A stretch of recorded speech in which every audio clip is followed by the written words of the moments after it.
Hi guys! Good evening! Ayan, it's 8 p.m. now. Japan time, 7 p.m. Pinas time. Welcome everyone! Yung mga friends ko, mga kasamahan ko nandyan na sa backstage and they're waiting for their turn na makapasok dito sa ating live streaming. So, guys, kung meron kayong ipapag-greet dyan, mag-shoutout muna tayo bago tayo magsisimula talaga. Ayan, type your greetings. Kung sino man yung mga friends nyo na gusto nyong ipapag-greet sa akin, okay lang talaga, guys.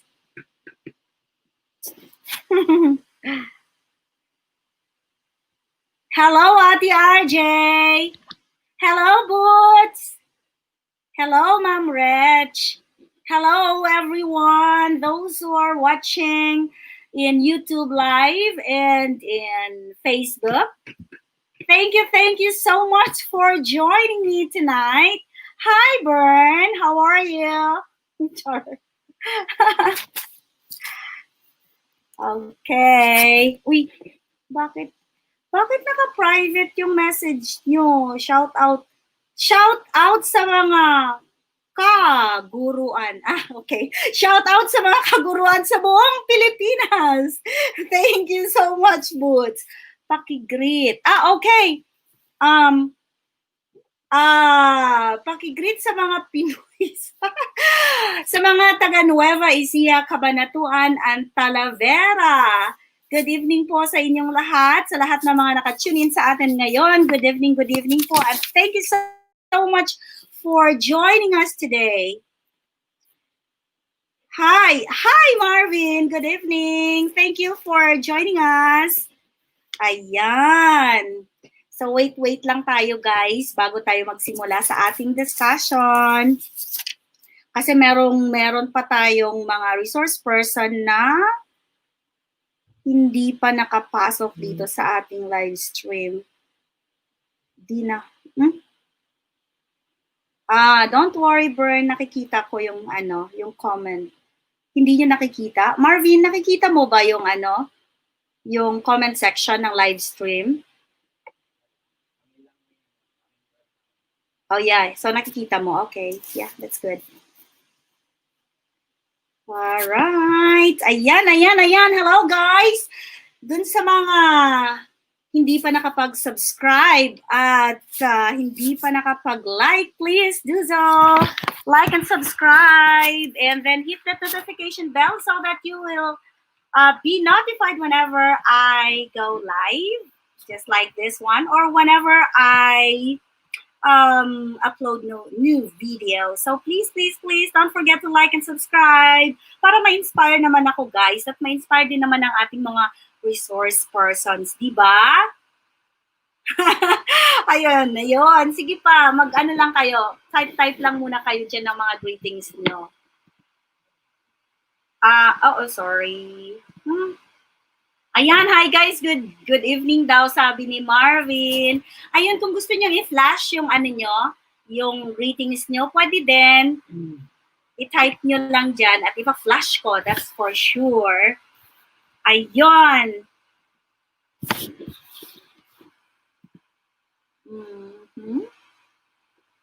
Okay. Oh yeah.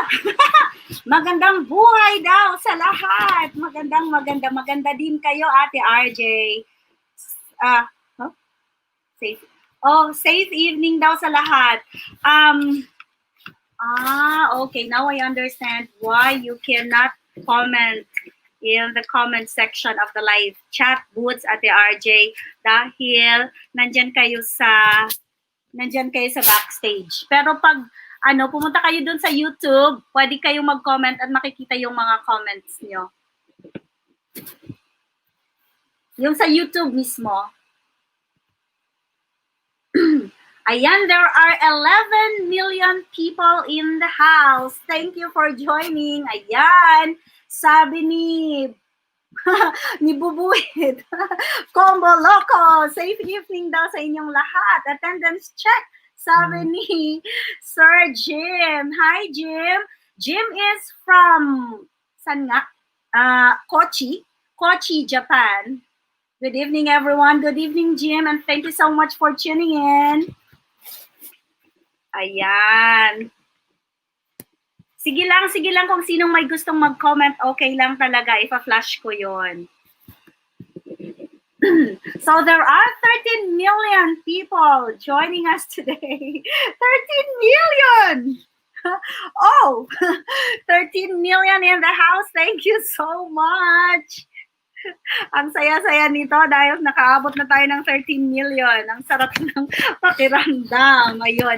At meron pang nanonood ngayon sa atin sa Facebook natin, sa link. Yun, yung hindi makapag-access sa YouTube. So, pwede silang manood dyan sa ating link na nilagay sa YouTube. I mean, sa Facebook. Ayan. Hello, Juvie. Good evening to you. Juvie is from Miyazaki City, Japan. Thank you, Ju, for joining us. Ayun. Ang saya-saya naman neto. Hi, Dr. Mercy.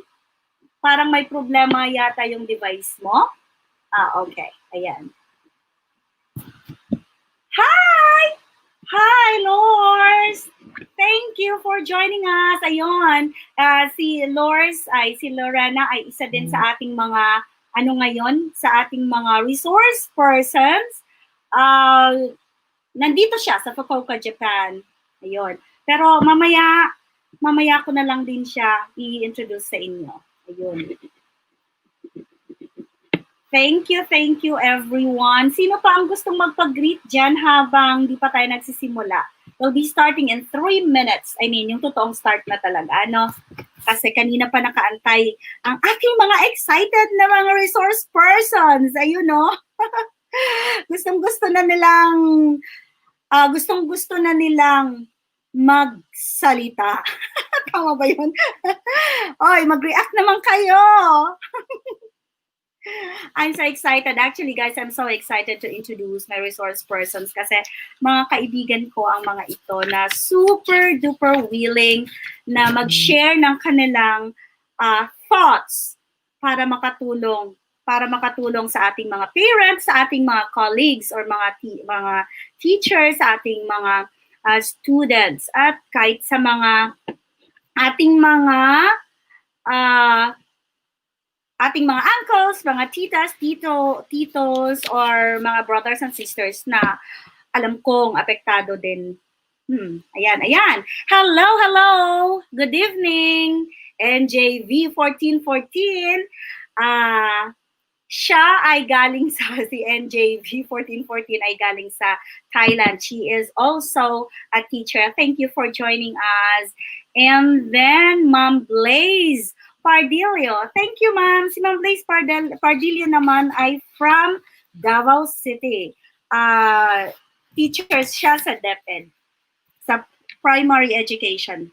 Yeah, from Bastida Elementary School. Thank you so much for joining. Hi! Clau, you're there. Hindi ka makapag-comment, Hindi ka ba makapag-comment? Siyempre, hindi ka maririnig, Ayan, guys. In 1 minute, magsa-start na tayo. Oh, there are 20 million people in the house. Thank you so much, everyone. Siyempre, yung mga nakikita ko lang ay yung mga lang sa YouTube, Pero yung mga nandyan ngayon, nanonood sa atin sa Facebook, yun hindi ko sila makikita. Pero alam kong nandyan kayo. And greetings sa inyong lahat coming from all of us. Ayan, from all of us. Kasi yung sinasabi kong all of us, yung mga kasamahan ko, mga resource persons. Ayun, makikita niyo sila mamaya. Alam ko na you're so excited kasi fresh. fresh ang aking mga resource persons. Malalaman niyo kung bakit fresh sila. Hello, girl. Thank you so much for tuning in. Girly is also professor at, sana tama ako, Asia Pacific University sa Oita Prefecture. Ayan, Oita City, Oita Prefecture dito sa Japan. Thank you for joining us. And then si Ma'am Vani. Ma'am Vani Joy Resabal naman. Hello, hello Ma'am Vani. Si Ma'am Vani Resabal naman ay galing sa Mindanao State University, Iligan City. Ayan, ang dami nating mga mga nag-join sa atin ngayon, and for sure, eto silang lahat ay merong maiko-contribute para matulungan tayo sa ating, or kung paano natin i-deal yung edukasyon ngayong nasa new normal tayo. All right, there you are. Let's start. Ayun, let's start. Okay, everybody. Ay, sorry, ano ba yun? Ayan. All right, everybody. Again, doon sa mga bago pa lang at hindi pa nakapag-live, like and subscribe sa aking channel. Please, please, please, like and subscribe po, and then share para din naman yung ibang mga kaibigan nyo ay may mapulot din na anong tawag doon? May mapulot na aral dito sa ating pagla-live stream ngayon, sa ating mga discussions ngayong gabi. Yun. So, and please, please, please don't forget to hit that notification bell below para din ma-notify kayo whenever meron tayong live stream na for sure meron talaga dahil this is episode 1. So, merong episode 2, 3, and so on and so forth. Ayan. So, please hit that notification bell below. And so, yeah. Everyone, for those who don't know me yet, ayun, ito, so far dito, mga nababasa ko, mga kilala ako eh. Pero dun sa mga hindi pa ako kilala, ito, this is your host, Benz of Yourheart's SHappyPill, where everything, every adventure, and when I say adventure, I refer to traveling, cooking, learning, ano pa ba, teaching, shopping, ayun, everything under the sun can be an adventure, can be a happy adventure, no matter how bleak or how dark or how hopeless the situation is, guys. I believe, and I hope you do too, that there is always a silver lining. Sabi nga ni Miss Universe Catriona Gray, sorry. There is always a silver lining, or there is always a rainbow after the rain, or a sunshine after the rain, or there's a light at the end of the channel. So, guys, happy lang tayo. So, let's just laugh at our mistakes. If ever may mga bloopers tayo, or may mga crazy ideas tayo, let's just laugh it out. Kasi kailangan lang natin maging masaya, lalo na ngayong panahong ito. Huwag tayong patatalo, mga friends. Hi pala kay May Mariano. May Mariano is from Thailand. She is also a teacher in an international school, kung hindi ako nagkakamali. And hi also to AG Vlog Ads 22. Oh, thank you so much for your thumbs up. And hello then kay Teaching Journeys. All right. So, guys, feel free to let me know if you want to greet someone, ha? Ano lang kayo? Type lang kayo dyan. You want to greet someone, you want to greet a special friend, or your family members, tsaka mga colleagues, or kung sinong gusto nyo i-greet, okay lang talaga. I'm cool with that, guys. Especially mamaya towards the end of the program kasi mayroon tayong segment na i-greet natin yung ating mga friends or ating mga kung sino man ang gusto nating i-greet. Anyway, I'm very, very cool with that. So, guys, before I proceed,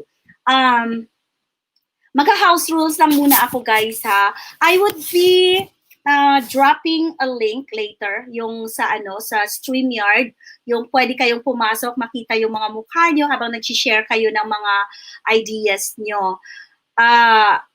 Ang gagawin nyo lang, you just have to click the link and then you will be directed to the backstage. Medyo antay-antay lang kayo kasi lang natin, ayusin lang natin yung sequence ng mga taong papasok sa live stream, sa StreamYard natin.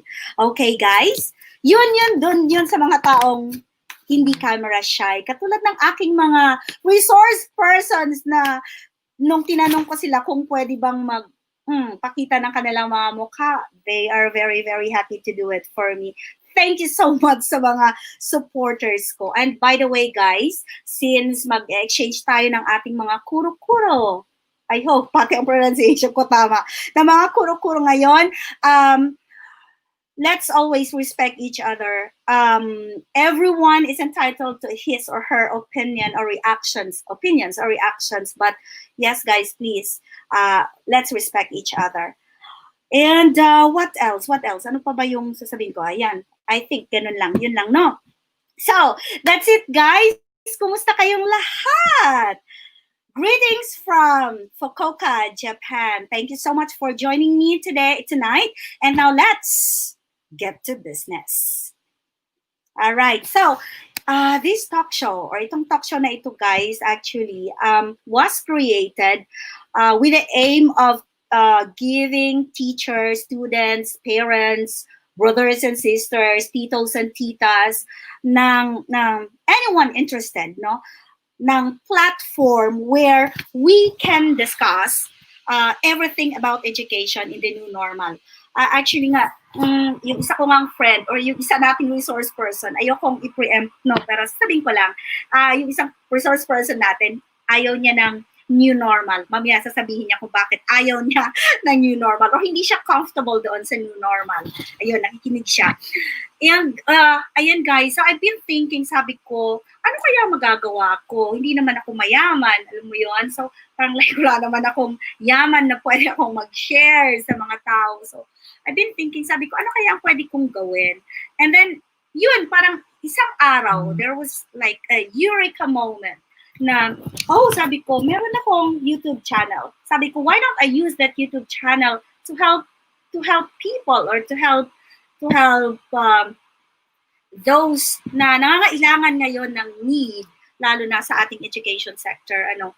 Hindi ako at school administrator, but I have a little bit of experience where pwede kong i-share sa inyo. At meron akong mga friends na very experienced na talaga sila as parent, as educator, or as administrators na pwede ding makatulong sa inyo. So, tulong-tulong tayo ngayon, guys, para ma-survive natin itong effect or challenges brought about by this pandemic. Ayan.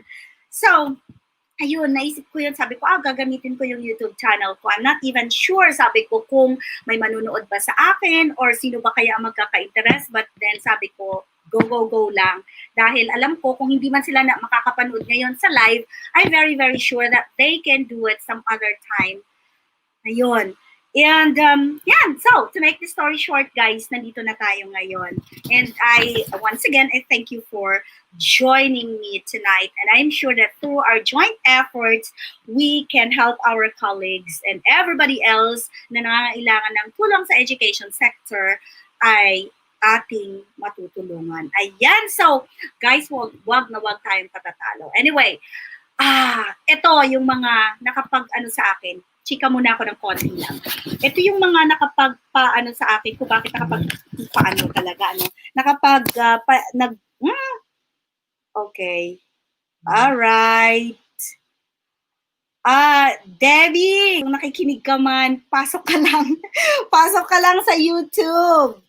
Pasok ka lang sa YouTube, pasok ka lang sa YouTube, doon sa channel ko, and then makikita mo mamaya yung ibibigay kong link. Ayan, Debbie, nasa yung link ko pala? Kung sa Facebook, nandun, sa Facebook wall, ayan, pwede. Ayan, nasan ako? Ayun, guys, kasi I've been hearing, marami akong naririnig kasi, guys, sabi ng mga parents, paano kaya pag-aaral ng mga bata ngayong pandemya? Anong gagawin namin? Alam mo yun, ang daming mga tanong. Yung mga students naman, parang, paano kaya kami, students and parents, paano kaya kami mag-aaral nito? Ano kaya yung blended education na sinasabi nila? Ano kaya yung, kahit na ilang beses na, maraming beses na ang tawag doon, dinidiscuss yun anywhere, no? Online, lalo na sa online. Pero marami pa rin ang litong-lito, guys. So, kaya yun din ang isa sa mga reason kung bakit napag-isipan ko na I'd better do this live stream. Ayun, sa mga teachers naman, nagsasabi naman sila, sabi nila, paano kaya kayo magtuturo? May mga modules naman kami, pero how can we make sure that this module is effective or Or kakayanin ba namin i-check itong mga modules na to, ganyan. Or kakayanin kaya ng mga magulang ang pag-a-assist doon sa mga kanilang mga anak na busy naman sila. At paano kaya yung learning process? Yung mga ganun guys. Tapos yung mga parents, paano kayo magtuturo sa mga anak na yan? Busy kami or may iba kaming gagawin. Or that meron ding ibang nagsasabi, bakit parents, bakit kami magtuturo? Ang nagsisweldo ay yung yung mga teachers. Yung may mga ganun ba, guys? And 'di ba, parang kung teacher ka, parang hindi maganda pakinggan yung ganun, Kaya dapat maliwanagan tayong lahat dito sa ating dito sa ating tawag doon, dito sa ating discussion ngayong gabi. And then meron din namang mga fears na mga parents na sabi nila, hindi namin ma-afford yan kung mag-online, may online tawag doon, online class namin na-afford yan, or yung internet namin ay intermittent yung connection, or di kaya wala kaming internet, wala kaming connection, yung ganon. Sa mga teachers naman, parang, ang dami-dami ko talaga, guys. In short, sa general public naman ang narinig ko, ano kaya ang role ng teachers or ng parents or ng students sa edukasyon sa panahon ng pandemya. Ayan, guys, sobrang daming mga fears, mga, anong tawag doon? Hindi ko masabi yun sa Tagalog. Anyway, yun, sobrang daming mga fears of pag-aalinlangan pala doon sa atin, lahat tayo. Ayun, so, but basically, no one is prepared for this pandemic. So, kahit saan man or same situation lang tayo, kahit dito din naman sa Japan kahit na mayamang country or mahirap na country or yung so-so, ganun at ganun pa din yung yung sitwasyon, no? Lahat tayo ay nangangapa, we're groping in the dark. But then again, sana ngayong gabi, ang discussion natin ay makakatulong sa ating lahat. Hello! Hello, Pons. From Kidapawan City, thank you so much for tuning in. Yes, talaga, super challenging ang panahon na ito para sa education systems all over the world. Tama talaga yan, bubuit.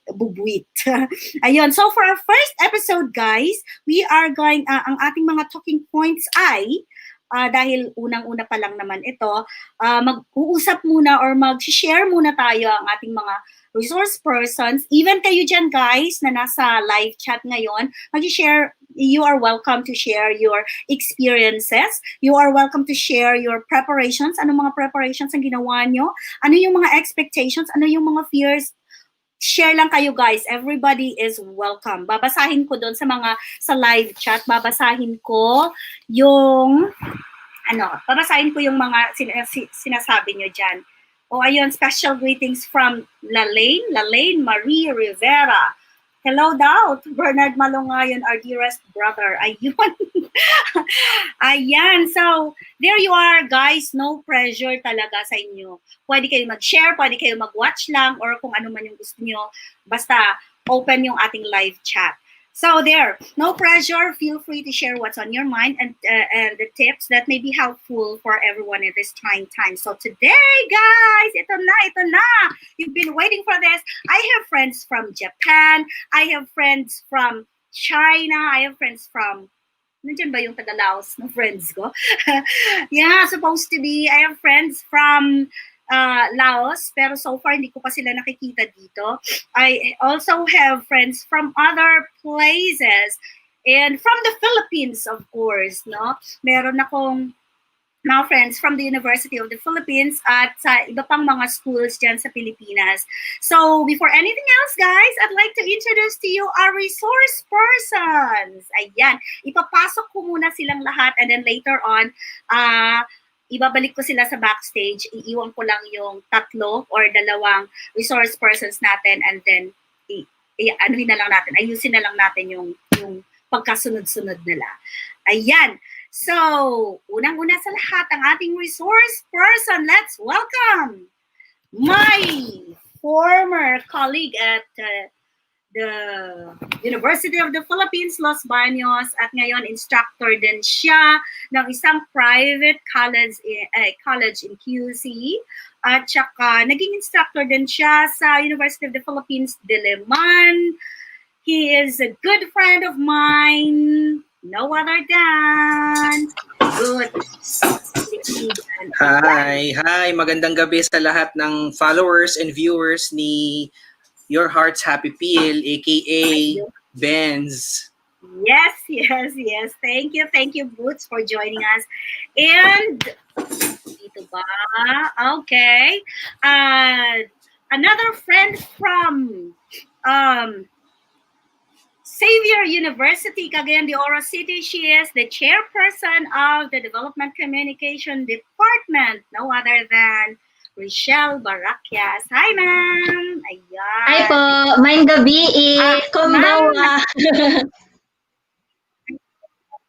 Yun, mayong gabi! Thank you so much for joining us, ma'am. Alam ko, ma'am, na lahat ng mga nakikinig sa atin, especially dyan sa Cagayan de Oro, super excited silang makinig sa'yo. Alright, so next, ayun, oh, my good friend also and a former colleague at the University of the Philippines, Los Baños, andito din. Sorry, ang bad ko, no? Nandito din si Clausen Masenas. Ayan. Hi, Clau. Nasaan si Clau? Nandito din. Hi, Clau. Sorry. Oh my God! Magandang gabi. Hi, Clau. Yung ano mo, nag-feedback ka yata. Hi!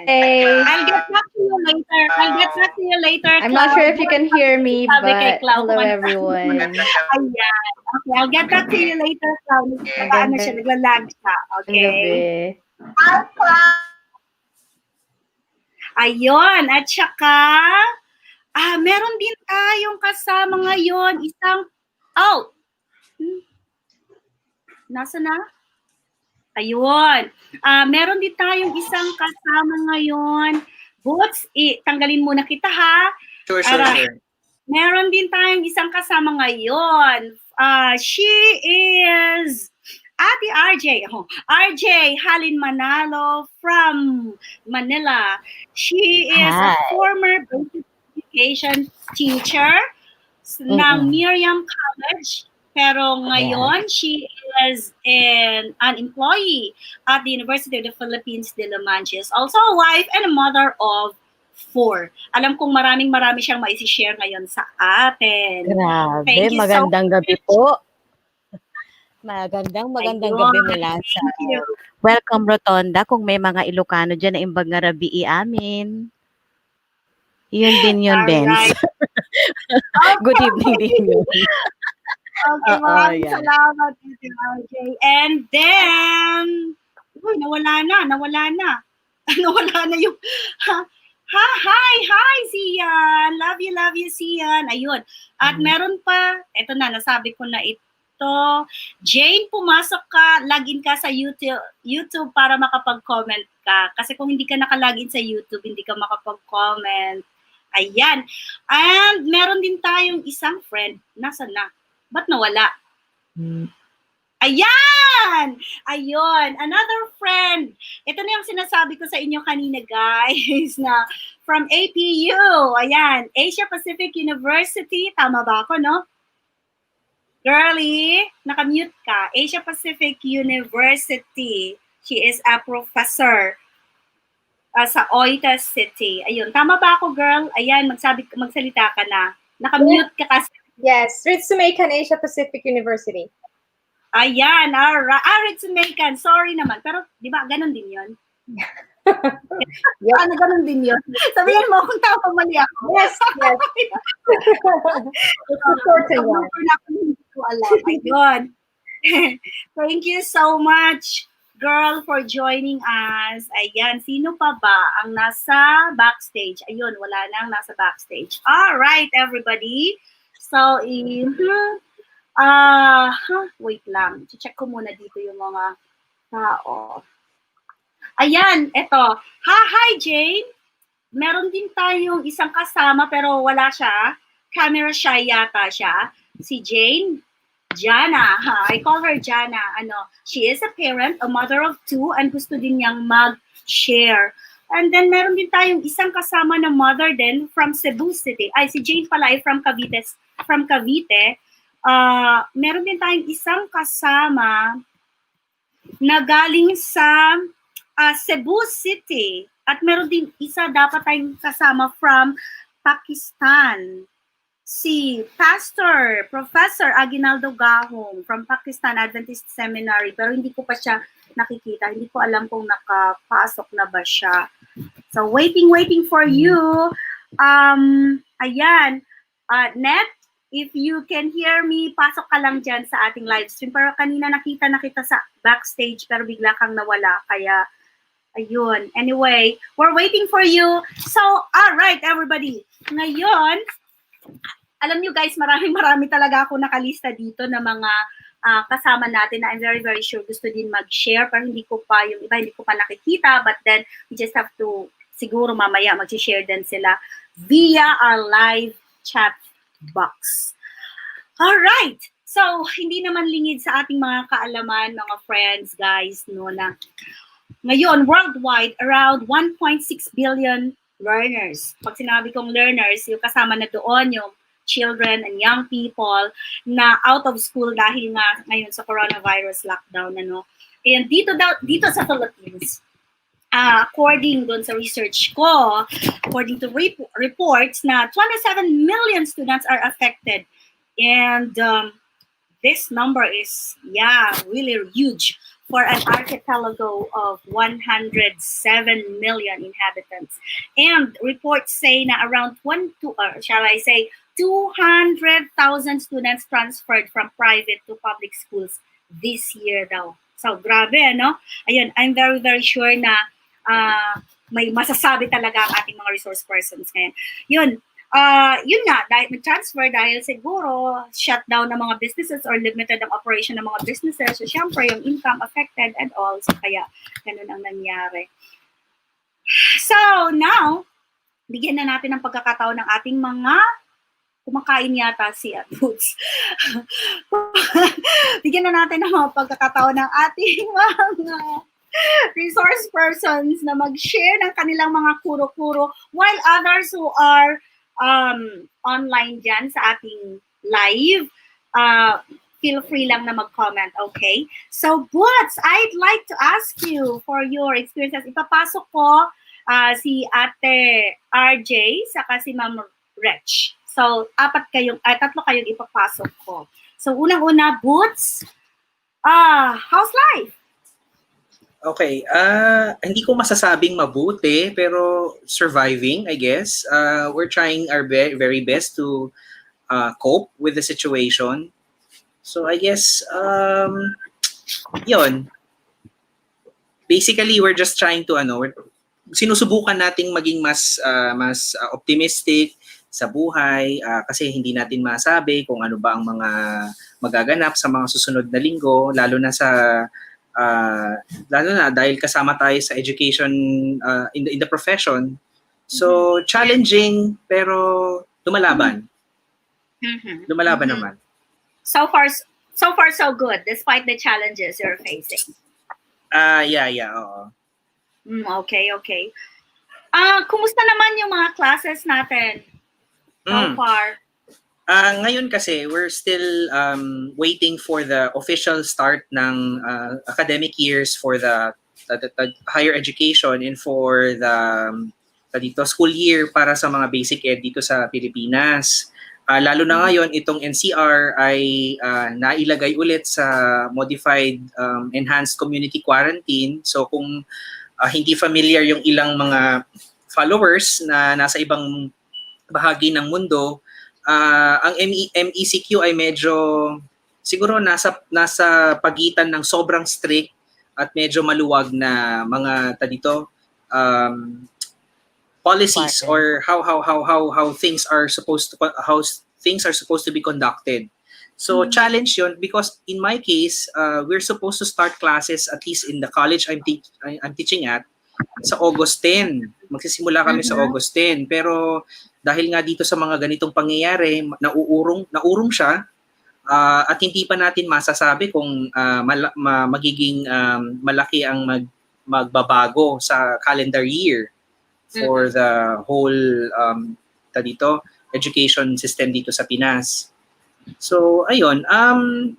May mga preparations, definitely. Pero later, pag-uusapan naman natin yan. May mga preparations, pero may mga, mas malaki yata yung challenges na kailangang, kailangang harapin at kailangang bunuin. Okay? So, later naman ay madidiscuss naman natin siya. Alright. Thank you so much, Boots. Ate RJ, as parent po ba, kumusta? Nandiyan kayo sa, NCR, sa Manila. So far, kumusta po ang ating mga experiences? Nag-start na ba? Kapag-enroll na ba? Or nag-start na bang mag-aral yung, simula na bang school year? Dalawa anak mo? dalawa yung pinaghahandaan ko for this school year. Yung isa, yung grade 4, na ang pinili ko ay online, meaning that he will be using a laptop to connect to the rest of the classmate and the teacher. At meron akong isang kolehiyo na magpa-practicum siya. At ako, na work from home, na gumagamit din ng internet. So, thankful ako kasi so far, nung nag-umpisa yung lockdown, sama-sama kami. Hindi namin naranasan yung paano kaya siya makakatawid pabalik sa amin kasi lockdown na. So, hindi namin yun naranasan dun sa nagpapasalamat ako. And thankful din ako na naka-quarantine tayo. Ako yung alay. Sa mga hindi nakakaalam kung ano ibig sabihin ng alay, ako po yung taga-palengke, taga-grocery. Siyempre, oo, diba? Because I'm the only one with the quarantine pass.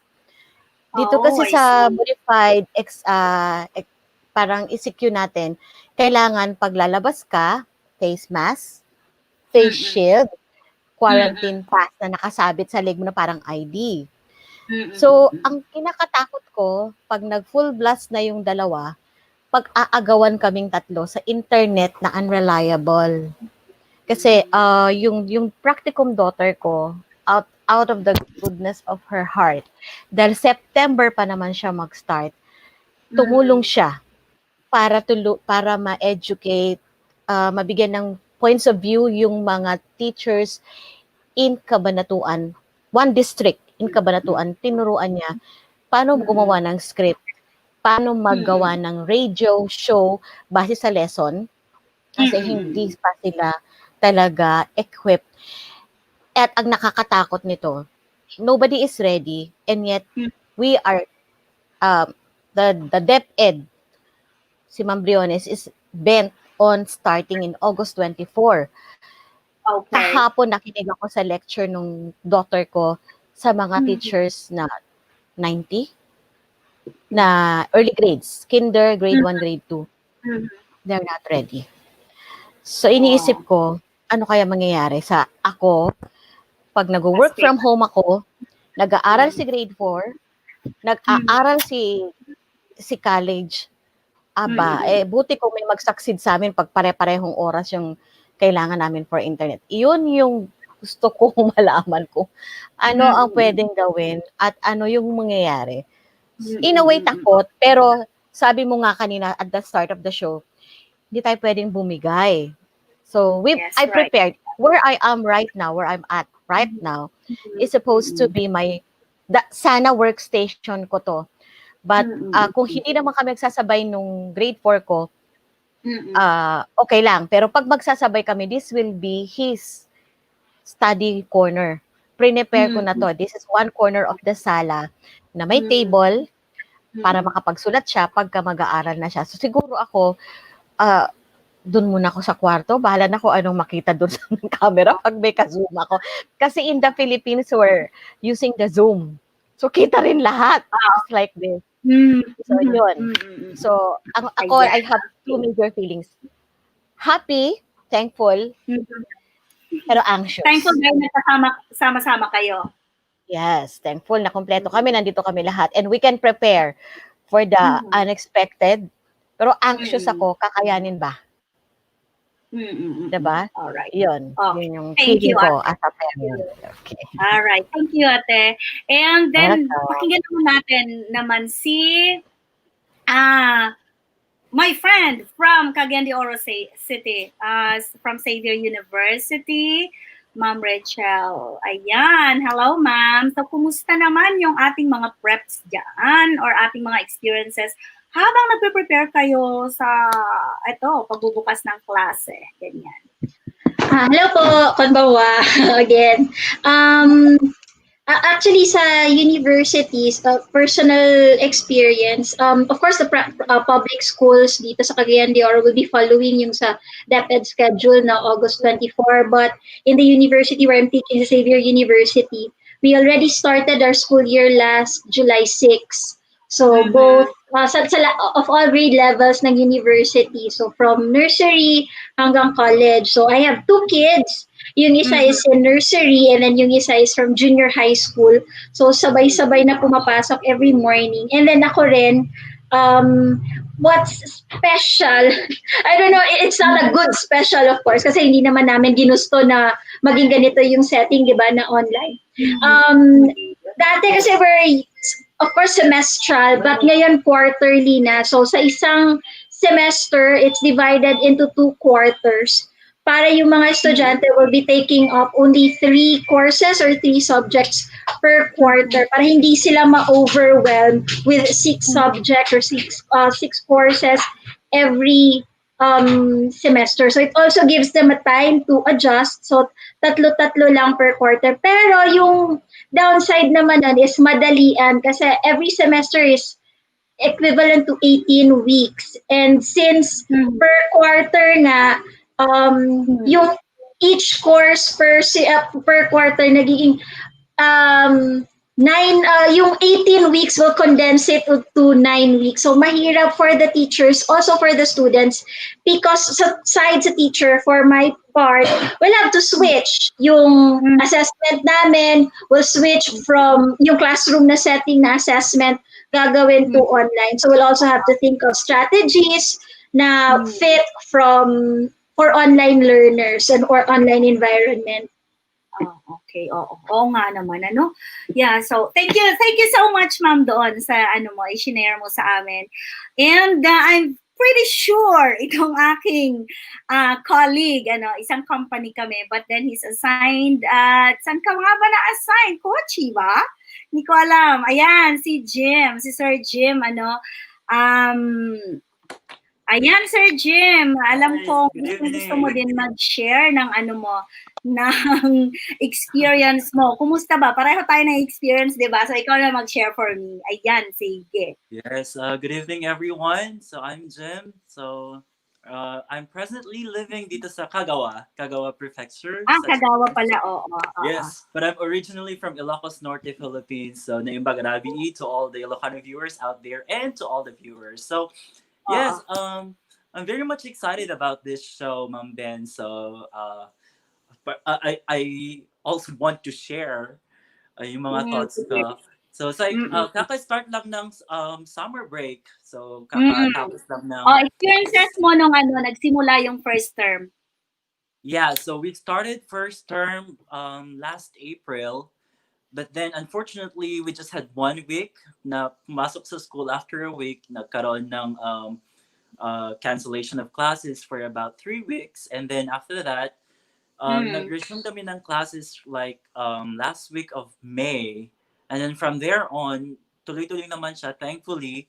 So parang we go to school every day until nag-stop or nag-start until natapos ang first term last So, week. kumusta naman? So far, so good. Although sa school, may mga changes sa school, like we have to observe physical distancing all the time. Okay. Even the nature of activities that we give to our students, nag-iba din. And at the same time, sa preparations din, maraming dapat So, i-consider. nagtuturo ba, Sir Jim? Nagsusuot kayo ng mask habang nagtuturo? Yes.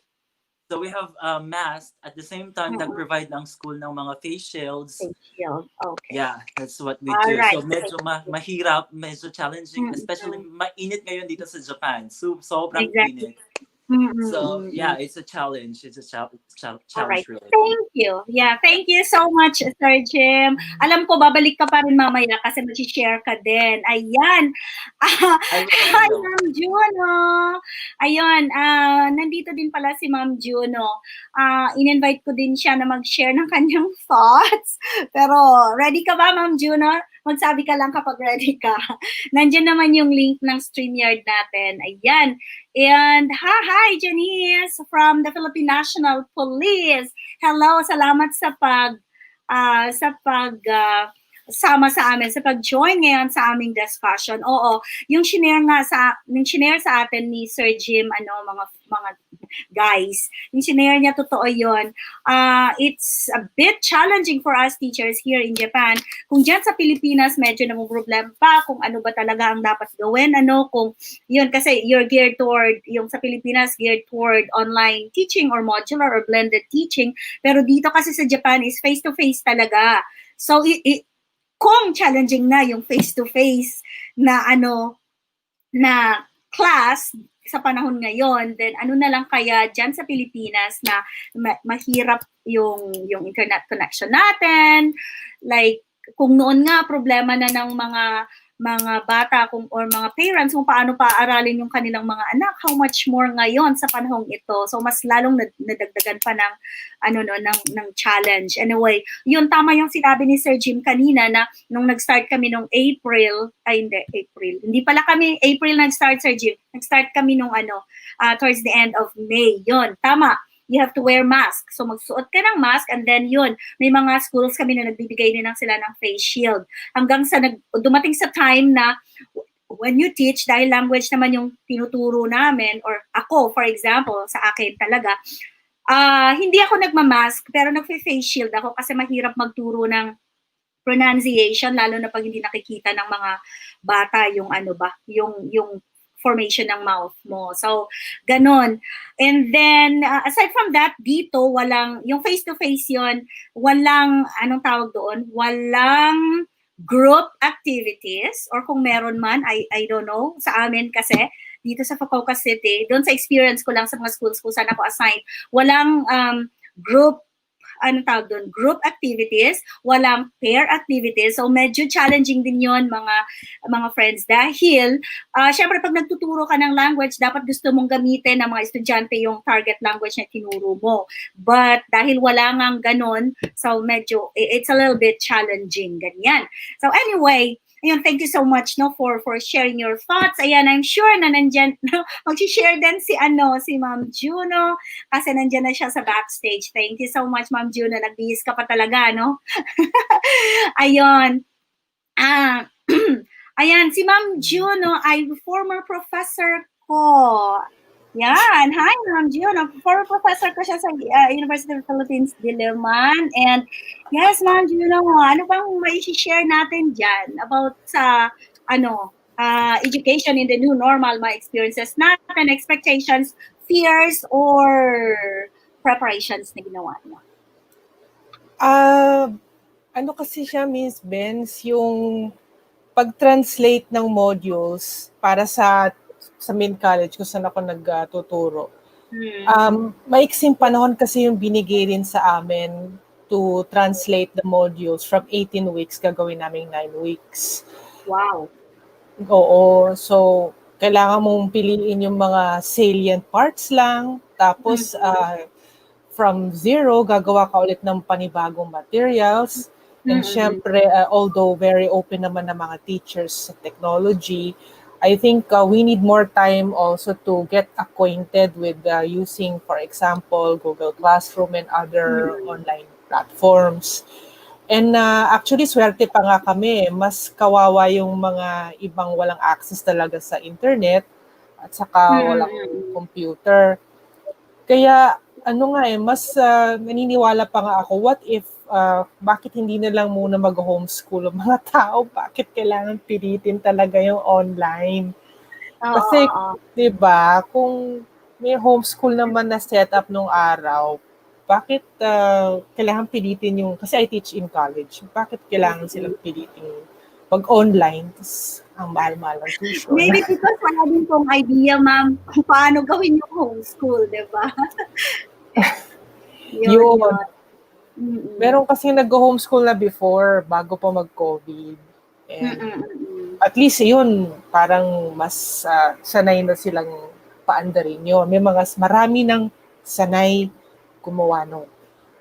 Yung online, konti pa lang. Unfortunately, hindi kasi tayo high-tech. Yun nga, oo, yun. Yun. So, yan. Thank you so much, ma'am, sa pag-share mo. Baka mamaya meron ka pa din ma-share, no? Kasi may mga kuro-kuro din tayo coming from other participants. Ayun. Opo.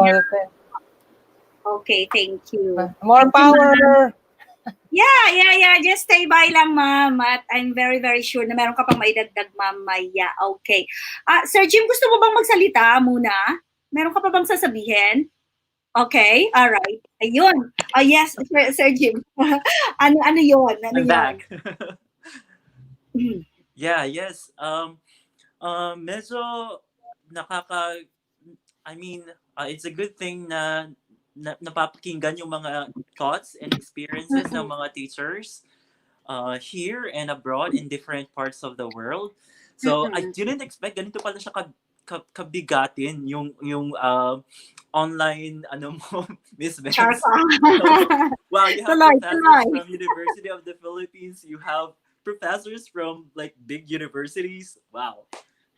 So yes. Tuloy lang. Ayun. Yes. Ano sasabihin ka ba? medyo I have friends in the Philippines, like whenever we do discussions, like they teach sa DepEd and they keep complaining, wow, ang dami nilang ginagawa, like modules and like they have to prepare all these activity sheets and materials that they have to give to their students. So it's like, okay, sa amin kasi dito kasi sa Japan, we're doing like face-to-face lessons. Like sabi mo kanina, a lot of changes sa lahat ng mga binibigay namin activities. Bawal ang peer activities, bawal ang group activities. It's more like of individual work where we have to give our students yung worksheets nila. So we give, medyo mahirap i-practice since we teach the language sa yung target language, mahirap i-practice. So kailangan, usually kasi before the pandemic, what we do is like group activities. We let them talk to each other, we let them speak. And ngayon, medyo limited na ngayon yung mga activities na pwede nating ibigay because we're more careful na, precautionary measures na din. So, I understand, we understand na lahat tayo is, we're going through a lot of challenges right now. So, but we have to look at it like as a challenge in a good way para mailabas natin yung creativity natin as teachers, resourcefulness, kumbaga. So, ayun, nakaka-survive naman. And I'd like to inspire the teachers out there na nanonood na kayang-kaya natin to. So, yeah, right. there's nothing that we can't do. Diba? Yeah, right. Oo, tama. Salamat, Sir Jim. Thank you. Ayun. Okay. Ayan, tatanungin ko naman, teka lang, si Boots, kasi alam ko nag-prepare talaga siya. May sasabihin talaga siya. Marami siyang sasabihin, kaya ayun. Pagkatapos nito, gusto kong marinig din naman yung point of view ni Ma'am Rech about doon sa yung online classes nila. Ano yung mga experiences ng mga anak nyo? Mahirap ba yun? Yung parang ganun. Alright, so si Boots muna. Ayan. Okay.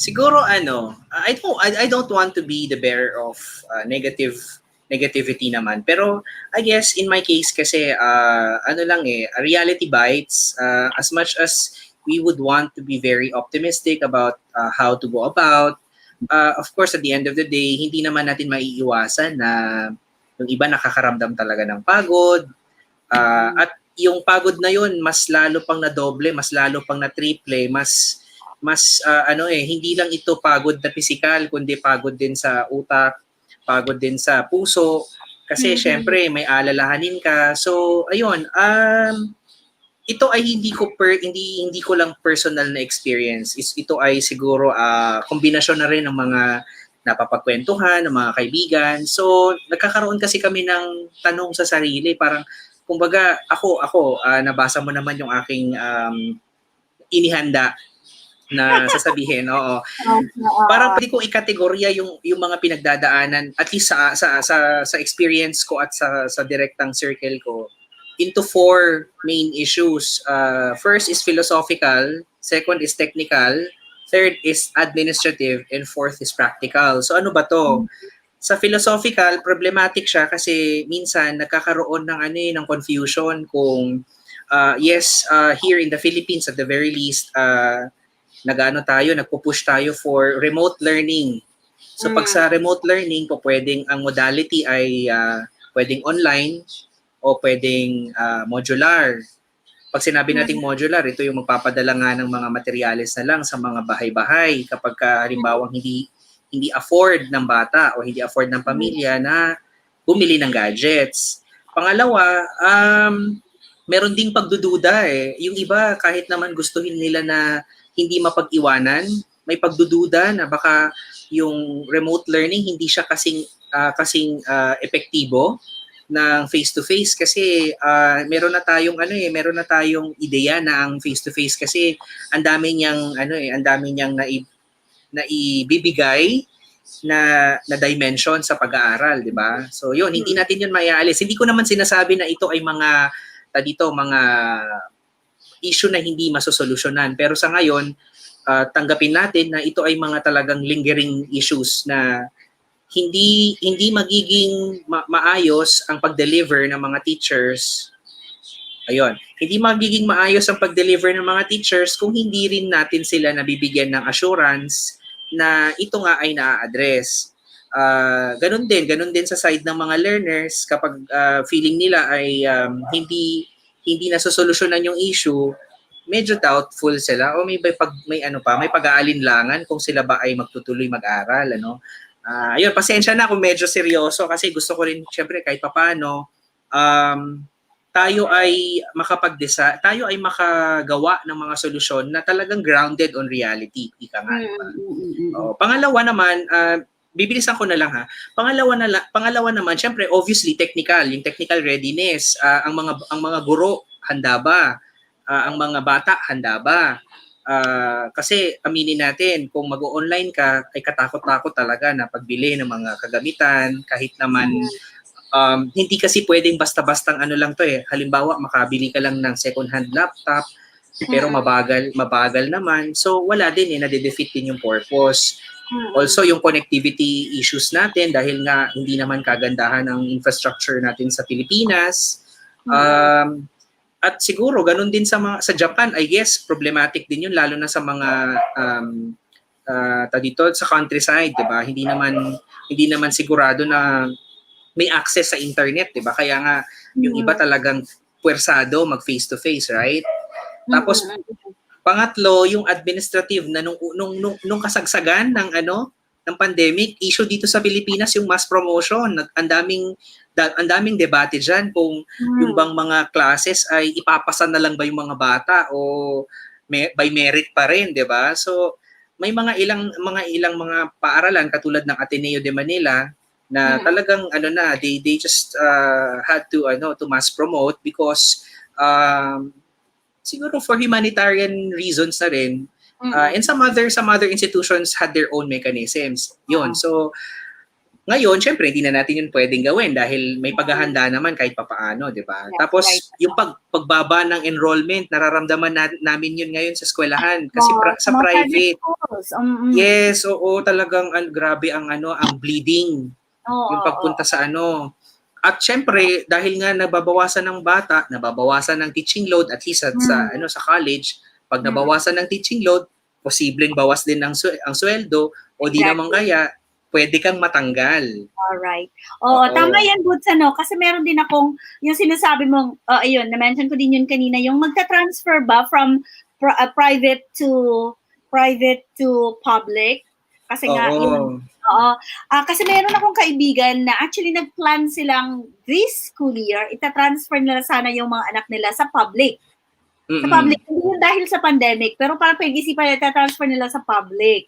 Tapos biglang nagka-pandemic and then na-realize yata nila na, kung magta-transfer kami ng mga anak namin sa public, syempre, let's accept the fact na pagka sa public, medyo kulang yung ating mga resources. So, ayun, nag-change yung mind nila. But anyway, ayun, thank you so much yun, ganun yun. May sasabihin pala teka lang, may private message kasi si Ate RJ. May sasabihin pala, sige. Pala siya about doon sa, ayun, UP Tourism. Paano, ano yun? Hindi ko alam. Okay, before kay Ma'am, may babahagi. May babahagi yata siya. Oo. Yes. Ayan, Ate RJ. Interesting kasi gusto kong susugan yung sinabi ni Sir Boots. Currently, I am working as one of the university researchers for UP Tourism.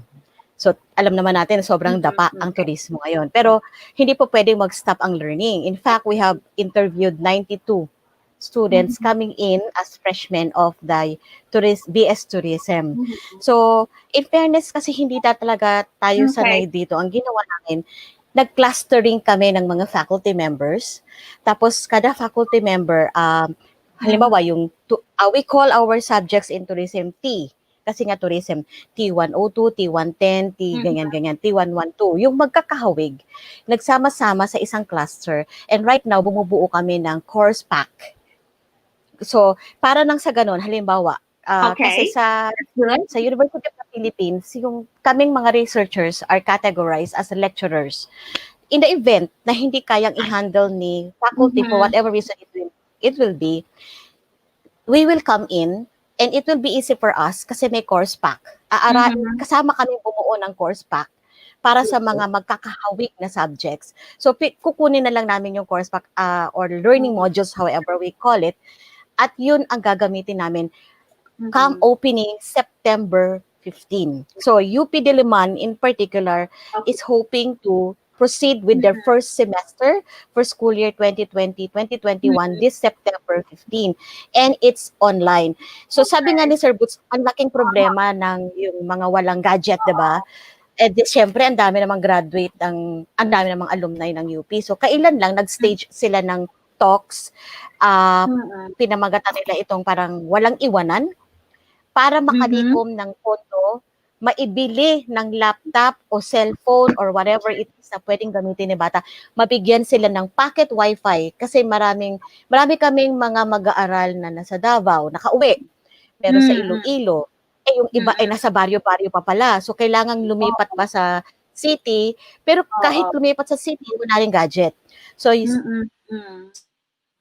si UP did their best to fund 5,600 students who went home to their provinces with pocket wifi, kung ano ang kaya, kung laptop ba o tablet, para makasabay. Kasi ang point naman is, hindi natin pwedeng ipagsapalaran na itigil. Kasi paano kung kailangan na ni batang magtapos para sa pamilya? Ito na nga, may dadagdagan pa ba natin yung agam-agam nila. So, yun, sa ganang sa amin sa turismo, gumagawa kami ng course pack para yung mga, kasi meron din kami mga senior faculty, di ba? Na hindi na rin techie. At least hindi sila matatakot pag nag-full blast na kami kasi may course pack na. Yung course pack po ba na sinasabi nyo ay, ano po yun? Iba yun sa module? It's a higher level kind of module kasi separate na module. Parang module siya pero may timeline na doon kung paano tatapusin yung semestre. Nandun na rin yung expected output na ipagagawa sa bata. And we are partnering with UP Open University kasi sila yung bihasa sa ganitong online learning, 'di ba? So ginawa na sila ng mga template para nang sa ganon yung mga dating kagawian pag face-to-face, medyo itatabi muna. Purely online activities ang gagawin natin. And just like what Ma'am Rech said, may mga tsaka si Ma'am from Miriam, mag-streamline ng topic. Ma'am Juno, yes. Mag-streamline tayo ng topic. Yung kailangan talaga nila, especially kung third year, fourth year sila na papunta na sila sa field, i-zero in natin doon sa what they really need when they go out in the field. Alright. Yun. Yun yung mga nabasa ko so far about yan sa mga preparations ng mga different schools here and abroad actually. Ay, sorry Ate RJ. It's okay. Sorry. Ayun, So yun, na-touch ko. kaya ako po Ayun, ay medyo damang-dama ko po talaga ang takot ng mga sangkaguruan. Mabuti na lang hindi na po ako nagtuturo sa elementary. I used to teach elementary maths in Miriam College. Oh, Paano ko ituturo ang division process, ang multiplication, 'di ba? Kung hindi kaya, yeah. in fact, when we are doing the Zoom, madalas nakakat pa ako na nandito sa home. So sabi ko, iniisip ko, paano si ma'am? Pag nagtuturo na siya at nawala siya, baka magpanik ang mga bata niya na hindi niya kasama. At pagbalik niya, wala nang 5. Alam mo yon. So, alam ko, damang-dama ko yung takot at yung kaba. Salamat. Yun. And I'm very, very sure din, ate, na hindi lang ikaw as a teacher, hindi lang ikaw nakaka-feel yan. Paano na kaya yung mga parents? Okay. So, bago ako pumunta doon kay Ma'am Rech, basahin ko muna yung sinabi ni Sarah Jane. Ito. Classmate ko ito ng college.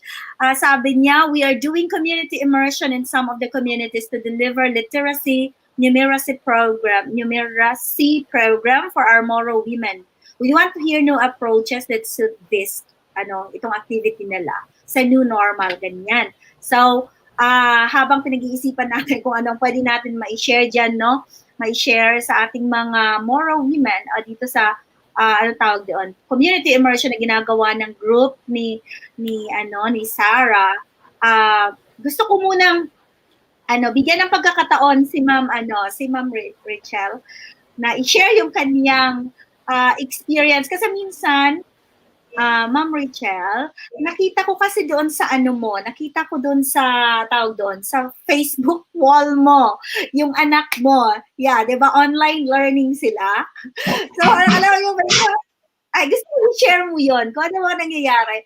Yun kasi, yan ay online. Online yan, Paano kaya yung ibang ways of learning na ngayon ay yung piniprepare ngayon ng ating DepEd or piniprepare ngayon ng iba't ibang mga schools natin?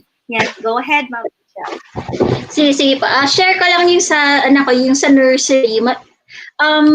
Mas fun yung sa nursery na i-observe kasi I think na-mention niyo po kanina na yung complaint ng ibang parents with online setup is that parang sila yung magtuturo sa mga anak nila and then paano yung mga teachers sila naman daw yung sumusweldo.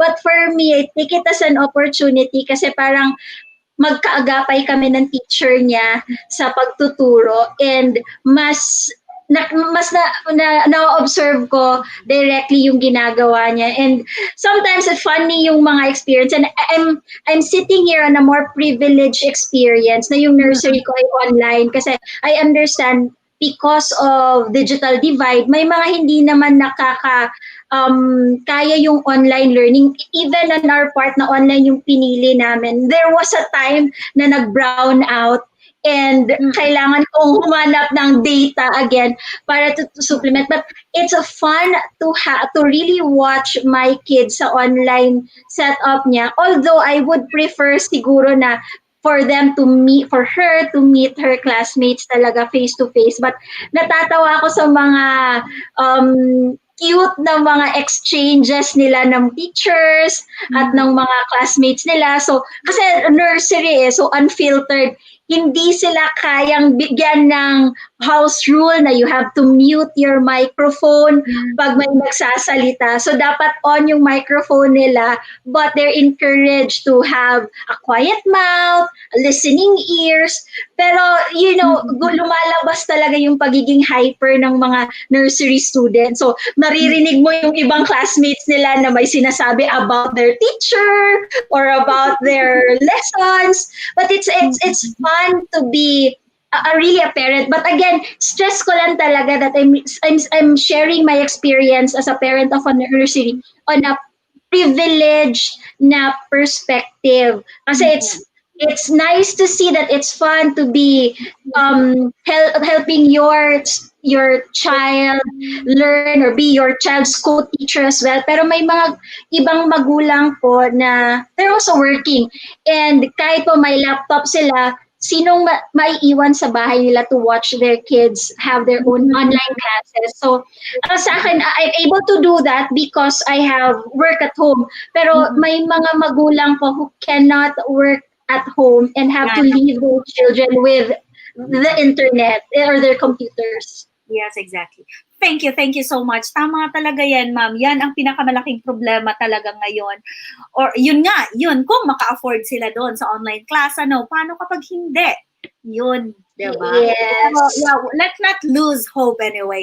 Kasi nandito nga tayo para mag-discuss at para, you know, makahanap ng solusyon kung ano ba talaga ang magandang gagawin.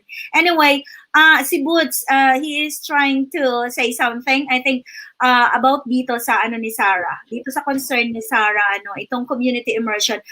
Ma'am Rich, DevCom ka, di ba? So for sure, alam mo ito, ano. Ayan, so, okay, Boots. Okay, sige. Mamaya siguro sususugan ni Ma'am Rech yung aking sasabihin kasi hindi naman ako DevCom, ano? Pero susubukan ko yung sagutin ito. At immerse ka din naman, di ba? Matan ka din ng immersion, so that's okay. Yeah, oo. Well, dahil nga may limitasyon dito sa Pilipinas ng mass gatherings and may limitasyon talaga sa mobility, siguro ang pwede nating gawin ay itap yung local broadcast natin, yung mga community radios, or kung hindi naman naaabot, siguro the local government should make an effort kung talagang seryoso tayo na we don't want anyone being left behind. Yung local governments natin should help the local DepEds to kind of create a system na matatap yung mga community radios and other community broadcasts para kahit hindi kailangan ng face-to-face. Kasi ginagawa naman ito sa DevCom, right? Ito naman ang nakagawian even in the past, yung mga ating mga farmers, yung mga fisher folks, they are being taught remotely. So tama-tama lang. So essentially parang we don't necessarily have to have a new approach. It's just retooling or we try to adjust the old approaches to the situation. Kailangan lang kasi maging context-based yung yung approach natin sa sitwasyon. So, yun yung sa akin. Kung halimbawa naman na parang feeling natin ay kukulangin yon, baka po pwede rin na makapagpadala ng mga modules, printed modules, to assist the learning. Kasi ang problema dito kasi this is functional, di ba? Functional literacy. So, hindi naman kasi po pwedeng iasa lang na self-taught or self-learned siya, di ba? Oo. So, I guess we just have to go back to what we used to do in the past and try to siguro tingnan natin ulit kung paano natin sila magagamit, lalong-lalo na ngayon. So I guess that's my si Ma'am Reg malamang may din siya. Oo. Kasi nakita ko sa sa mga posts niya na meron silang mga ganun. Alright, sige. Ma'am Reg, ayan. Yes po, I agree po doon sinabi ni Sir Boots talaga, no? So, para po kay Ma'am Sarah, I think yung importante para hindi naman necessarily new approaches. Ang pinaka-importante siguro na simulan natin, magkaroon tayo ng baseline kung anong medium, anong channel na available sa community natin sa specific. Yung mention ni Sir Boots kanina ng community radio, meron ba silang community radio? So, siguro we will really have to start with environment scanning. So, scan muna natin kung ano yung access nila for information, saan sila kumukuha ng information. Kung may mga women's group naman sila, kasi nasabi, more women, may women's group, maybe we can tap those groups and then we'll see kung ano talaga meron. And then we'll have to develop. I think sa heart naman talaga with DevCom is that you have to get to know your audience or your community. All right. Yes, maraming salamat. So, Sarah, kung meron ka pang questions or kung meron kang additional information na gusto mong ibigay para alam din namin kung ano ang totoong sitwasyon, yun nga sabi ni Ma'am Reg, kung gumawa na ba kayo gumawa na ba kayo ng community scanning para sa kung ano man ang pwedeng approach na magamit para ma-deliver yung literacy program niyo. So, feel free to comment. Ayun. Ayan. Thanks daw, Sir Boots. Okay. So, meron silang access sa radio, local radio station. Okay. Yun nga lang. Kasi kailangan ng budget. Ayun, parang may sasabihin si Boots, ano, oo, at magta-tap din naman daw sila ng partners for, okay, ayan, Ma'am Rech, ayun, si Boots may sasabihin. And later on, no, meron akong magsisigway muna tayo kasi pumunta tayo dito sa topic na to eh. Meron akong, gusto kong magtanong sa bata mismo, sa experience ng bata mismo, kung ano yung feeling nila ngayong pandemic at malapit na mag-start yung class or kung yung iba ay nagsistart na ba ng kanilang mga classes. So, mas mabuti din yan. We can hear from them, not directly. Alright, Boots, sige. Oo, mabilis lang. Actually, Ma'am Sara, naiintindihan ko yung problema. Talagang malaking issue yung budget. Pero I guess kung itong mga community natin, yung ating on-air partners, I guess they can make this as an opportunity for CSR. Kung sila ay dito para hindi na ito maging burden financially sa mga NGOs. But then again, if talagang magiging problem 'yon, siguro we'll have to take it slowly. Tama yung kanina sabi ni Ma'am Rech na iscan natin kung ano muna ang pwedeng matap. Tas kung talagang kulang na kulang, we'll just have to work with what we have at the moment because hindi rin naman talaga natin kasi we cannot get around the system eh. Talagang systemic problem siya. So I guess we'll make do, di ba? We'll make do with what we have. Alright. Ay, Boots, meron pang isa bago tuluyan, no? Meron pang isa. Meron kang dinascuss na 4 issues. Pero meron kang isang, parang yung political issues pala. Ayun. Okay. I think this is, yun. Hindi mo ito Actually, babalikan natin. Boots, wait lang. Yeah, sige. Balikan natin. Okay, balikan natin yan. Sure. Alright. Kasi nandito na ngayon yung ay, pumasok na ba? Wait lang. Jane, pwede bang i-click mo yung StreamYard, yung link na binaba ko, para pasukin natin. Anak ito ng kaibigan ko. Gusto yung parang real life. Tanungin natin kung kumusta na siya, kids. Tingnan natin. Kung pwede nga, Ma'am Richelle, yung anak natin. Sige, sabihan ko, tawagin ko po. Ayan, yung mga experience ba mismo ng mga bata. Although, syempre sa kanila, wala naman talaga yun. Happy lang naman yun sila. Pero it's good to hear from them naman talaga. Ayan. So, ang link, Jane, ay nasa taas. Sige, ko ulit. Ito, isi-send ko ulit. Ayan. Sir Jim, meron ka bang sasabihin mamaya? Please, raise lang ng hand mo para makita ko dyan sa backstage kung gusto mo magsalita. Ha, Sir Jim? Ayan na, Jane. Na-send ko na yung link. Nakikita mo na ba? Sino ba yung kakausapin natin na anak mo ngayon? Parang impromptu, Impromptu nga. Sino ba ito? Yung junior high ko po. Yung junior high mo. Okay. Magsasalita ba? Matatakot ako sa nursery ko kasi no filter yun. Okay lang yun kasi that's real life. Like, we have to know from the kids' mouth. I mean, the children's mouth talaga. Ayan. Hello. Anong name mo? Kami ng kulay. Jeremy. Uniform. Hello, anong name? Jeremy. Jeremy. Kumusta? Kumusta ka naman ngayon? Okay lang.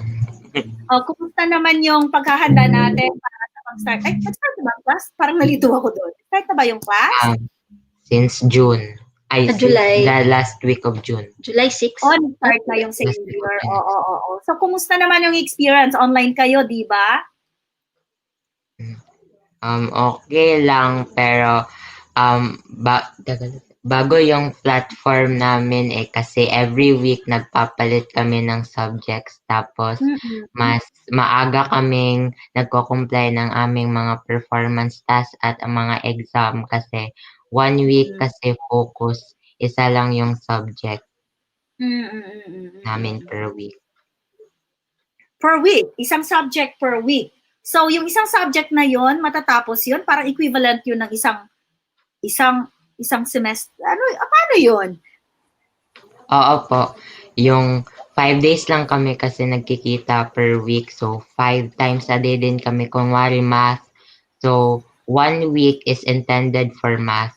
And Oh. 5 days lang kami nag-aaral sa school niyan kasi 1 week lang naman. So, dyan sa 1 week, nandun na yan ang aming performance task, yung exam namin at aming test, at ang mga So, activities.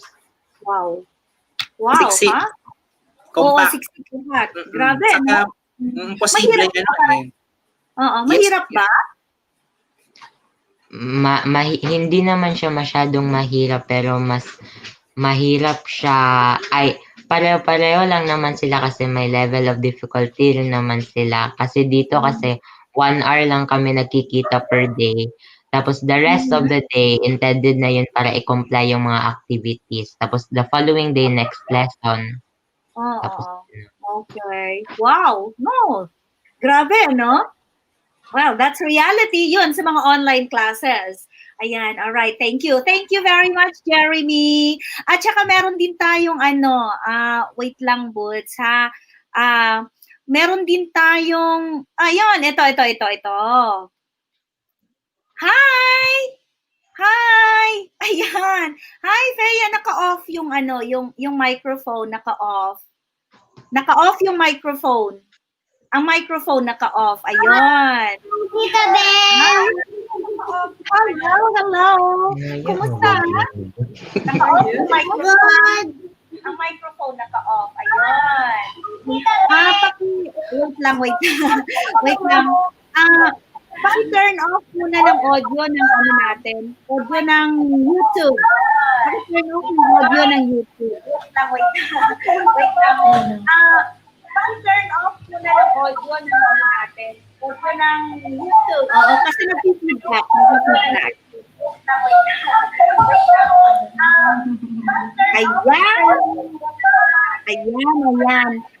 Okay. Hi, Freya. Headset. Hi, kumusta? Good. Nag-start na ba yung school mo? July 6. July 6. Nag-start na. So, kumusta? Anong ginagawa nyo?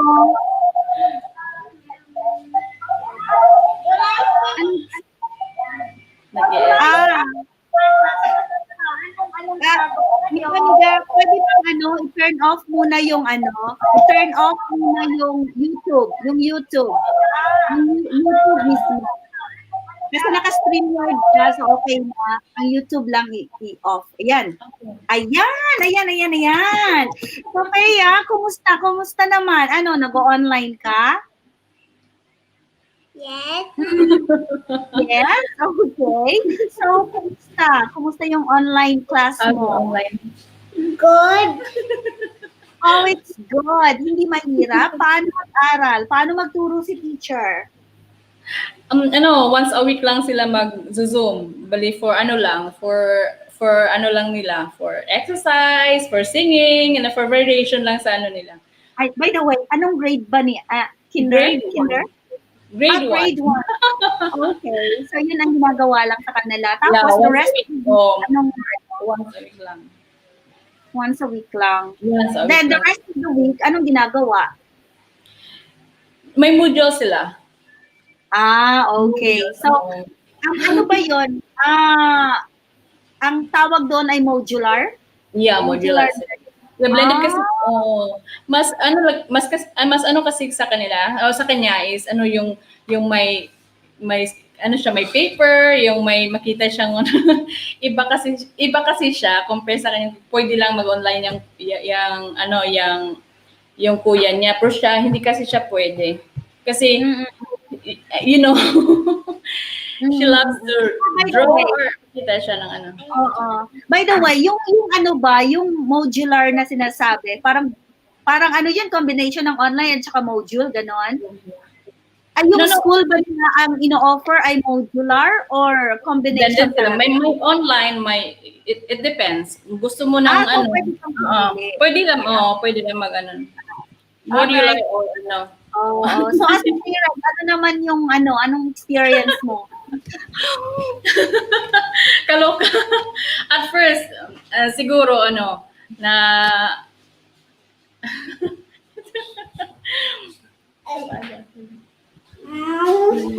sacrifice and Okay.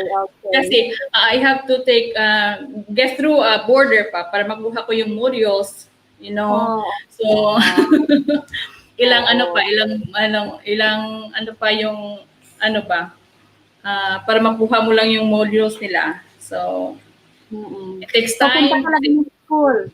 Punta ng Yeah. school for yung module. So para but anyway, ang mga estudyante walang Facebook. Yeah, sacrifice talaga for Alright. this. But anyway, I love doing it kasi nag-aaral din ako. I sleep late because I know I have to study for the following day kasi siya. Gusto talaga niya yung yung may variation, yung kasi siya adventurous, she explores. So ako mismo parang I need to.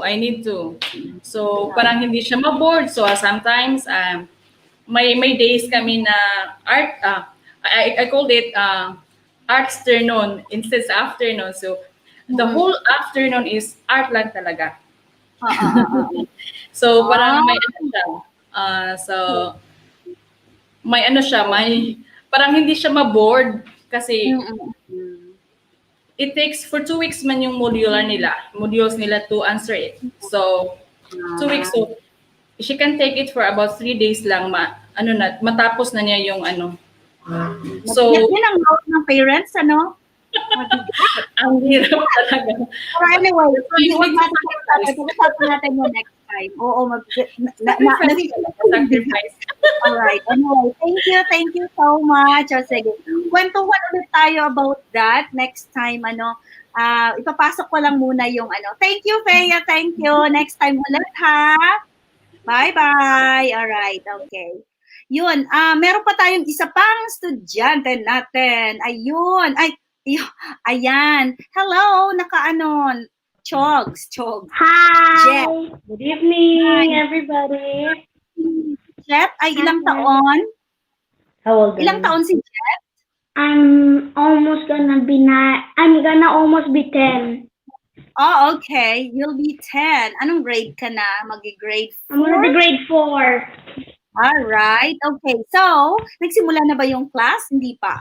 Not yet. Till August 24 pa. So, ano naman yung feeling mo ngayon habang inaantay mo yung pag-uumpisa ng klase?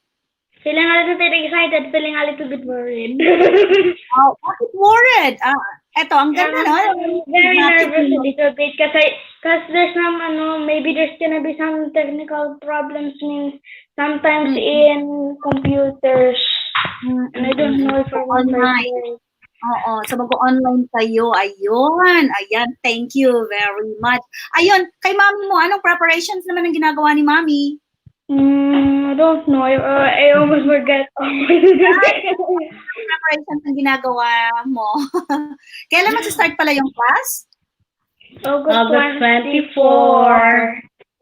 Okay. Private school, Yes, private.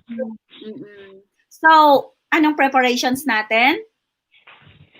More on the laptop. Materials, the books. They are required to buy a book. And since online po sila, so we need to acquire or reading a laptop or a desktop. Oo, dalawa yung anak mo, no? At dalawa silang mag-online. Dalawa po. Yes. But is there any point pwedeng mag-modular? Ang system po ng school nila, yung intermediate, grade 4 above, online, purely online. Pero yung grade 3 below, including yung kinder, ano po sila, online pero more on asynchronous way of learning. Yung tinatawag na synchronous, yun yung virtual class, and then meron din sila, pero sa lower level, they more on asynchronous. Meron silang 4 hours. Hindi ako nakapag-research no na. Hindi ako ready doon na. Yeah. Sino ang idea dyan? Hindi man po. Apo, sa school po kasi nila, they have their own application na personalized po. So, everything po nandoon na, although we are required to acquire books at the same time na mahahawakan ng estudyante, aside po na naka-built-in na po yung lessons doon po mismo sa application ng school. Ganon. So far, maganda naman po yung system ng school nila kasi organized, yung real-time na score, quizzes, everything, nag-update right away. So we will be notified in a separate application. Ganon po yung nila. So maganda naman. So we are excited on Not this very. kind of learning. Wow. Not really. Okay, it's not really. Yung klase. That's good news for you.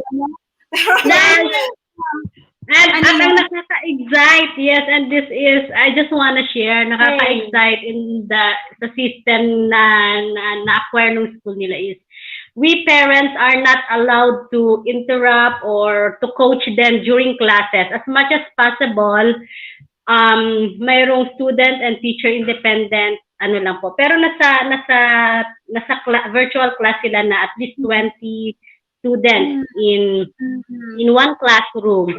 So, we parents will only assist when it comes to technical lang pag sa nag-uumpisa. So, dun lang, sa pag-push ng mga buttons, sa umpisa. Ang ganda, so, no? Ang ganda. Ang ganda. Very exciting. Pero yun, doon sa mga kaya, how I wish na meron tayong mag-comment dito na mga taga-DepEd, kung ano ba yung, kung meron din silang mga ganyan, or kung ano ba talaga yung plans nila, parang gusto din natin. But anyway, if we can't have them, if we can't hear them tonight, then meron pa naman tayong second, or next episode. So, pwede natin silang invite para mas magkaroon tayo ng malawak na kaalaman. Ayun. Thank you very much. Thank you. Okay, just get a little okay lang. So, yun, mga mga friends, guys, yun, narinig ninyo yung mga kanilang mga kuro-kuro. And then, yes, sabi ko kanina, babalikan ko si Boots, kaya babalikan ko muna siya dahil meron pa siyang isang part ng kanyang sinabi kanina na nakaligtan niya yan. Expound. Ayan, Boots. Okay, sige. So, review lang, mabilis lang. So, yung nasabi kong mga issues kanina, at least sa amin, yung philosophical nga, so ito ay tungkol doon sa impression kung epektibo ba ang remote learning modality, lalo na yung online, kasi baka hindi siya kasing epektibo katulad ng face-to-face. Pangalawa, yung technical, medyo marami na tayong pag-uusap tungkol dyan. Pangatlo, yung administrative, ito yung mga polisiya na medyo hindi nagtutugma doon sa kakayanan ng mga eskwelahan at kakayanan ng mga bata at ng mga pamilya. At pang-apat, yung practical. Actually, itong practical for me kasi baka marami pa eh. So, ang una ay napapag-usapan kasi before yung proposal para magkaroon ng face-to-face dito sa Pilipinas, lalo na nung hindi pa masyadong nag-spike yung COVID cases, Pero medyo mukhang na yun, napabayaan na rin yung usapin na yun dahil nga nakakatakot naman talaga na makipagsapalaran, Pangalawa, yung problema ng thin line between work and school life, hindi na klaro. Kumbaga sa trabaho, wala kang work-life balance kasi habang kailangan mo mag-chores, magluto and everything else, alam mo yon, sumasabay, 'di ba? So hindi nangangahulugan na dahil nasa comfort ka ng bahay mo ay mas madali. Actually in reality mas mahirap siya dahil sa isang buong araw na nasa bahay ka, hindi naman pwedeng hindi mo i-manage ang bahay mo dahil nandoon ka, di ba? So hindi mahirap i-balanse, pero hindi ko alam kung paano natin 'yan masosolve, pero siguro makakasanayan lang siguro. Ayun. Another practical issue ay yung kaliwat kanan na siguro sa amin ay kaliwat kanan na virtual meetings, although yung iba nag-e-enjoy naman kami na nakikita-kita virtually para pag-usapan kung paano gagawin yung mga dapat gawin. Pero syempre minsan nakaka-stress din siya because andun na naman nga yung mindset na dahil nasa bahay ka lang, it should be convenient, which is actually not the case. Kasi it eats up so much of your time. And then yun nabanggit lang ni Ma'am kanina yung tungkol sa synchronous and asynchronous.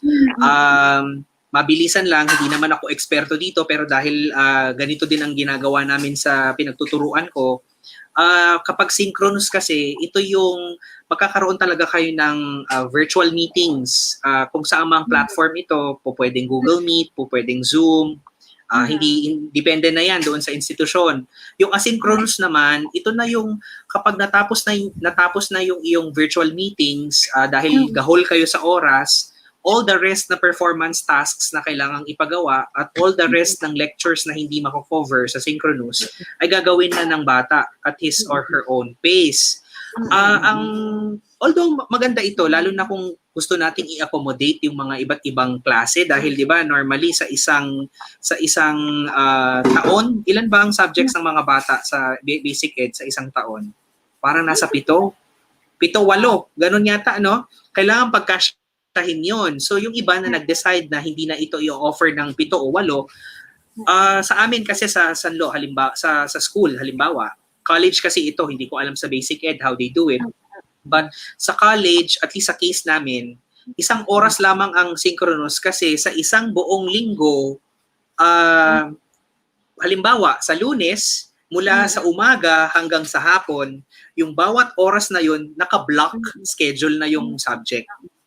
So once a week lang kayo magkikita, synchronous. All the rest ay bahala na yung bata kung kailan niya gustong gawin yung trabaho. Burdensome siya actually kasi lalo na yung mga hindi sanay sa yung mga teachers na hindi pa masyadong sanay sa online, hindi nakakalimutan ng iba na hindi lamang sila ang subject ng bata.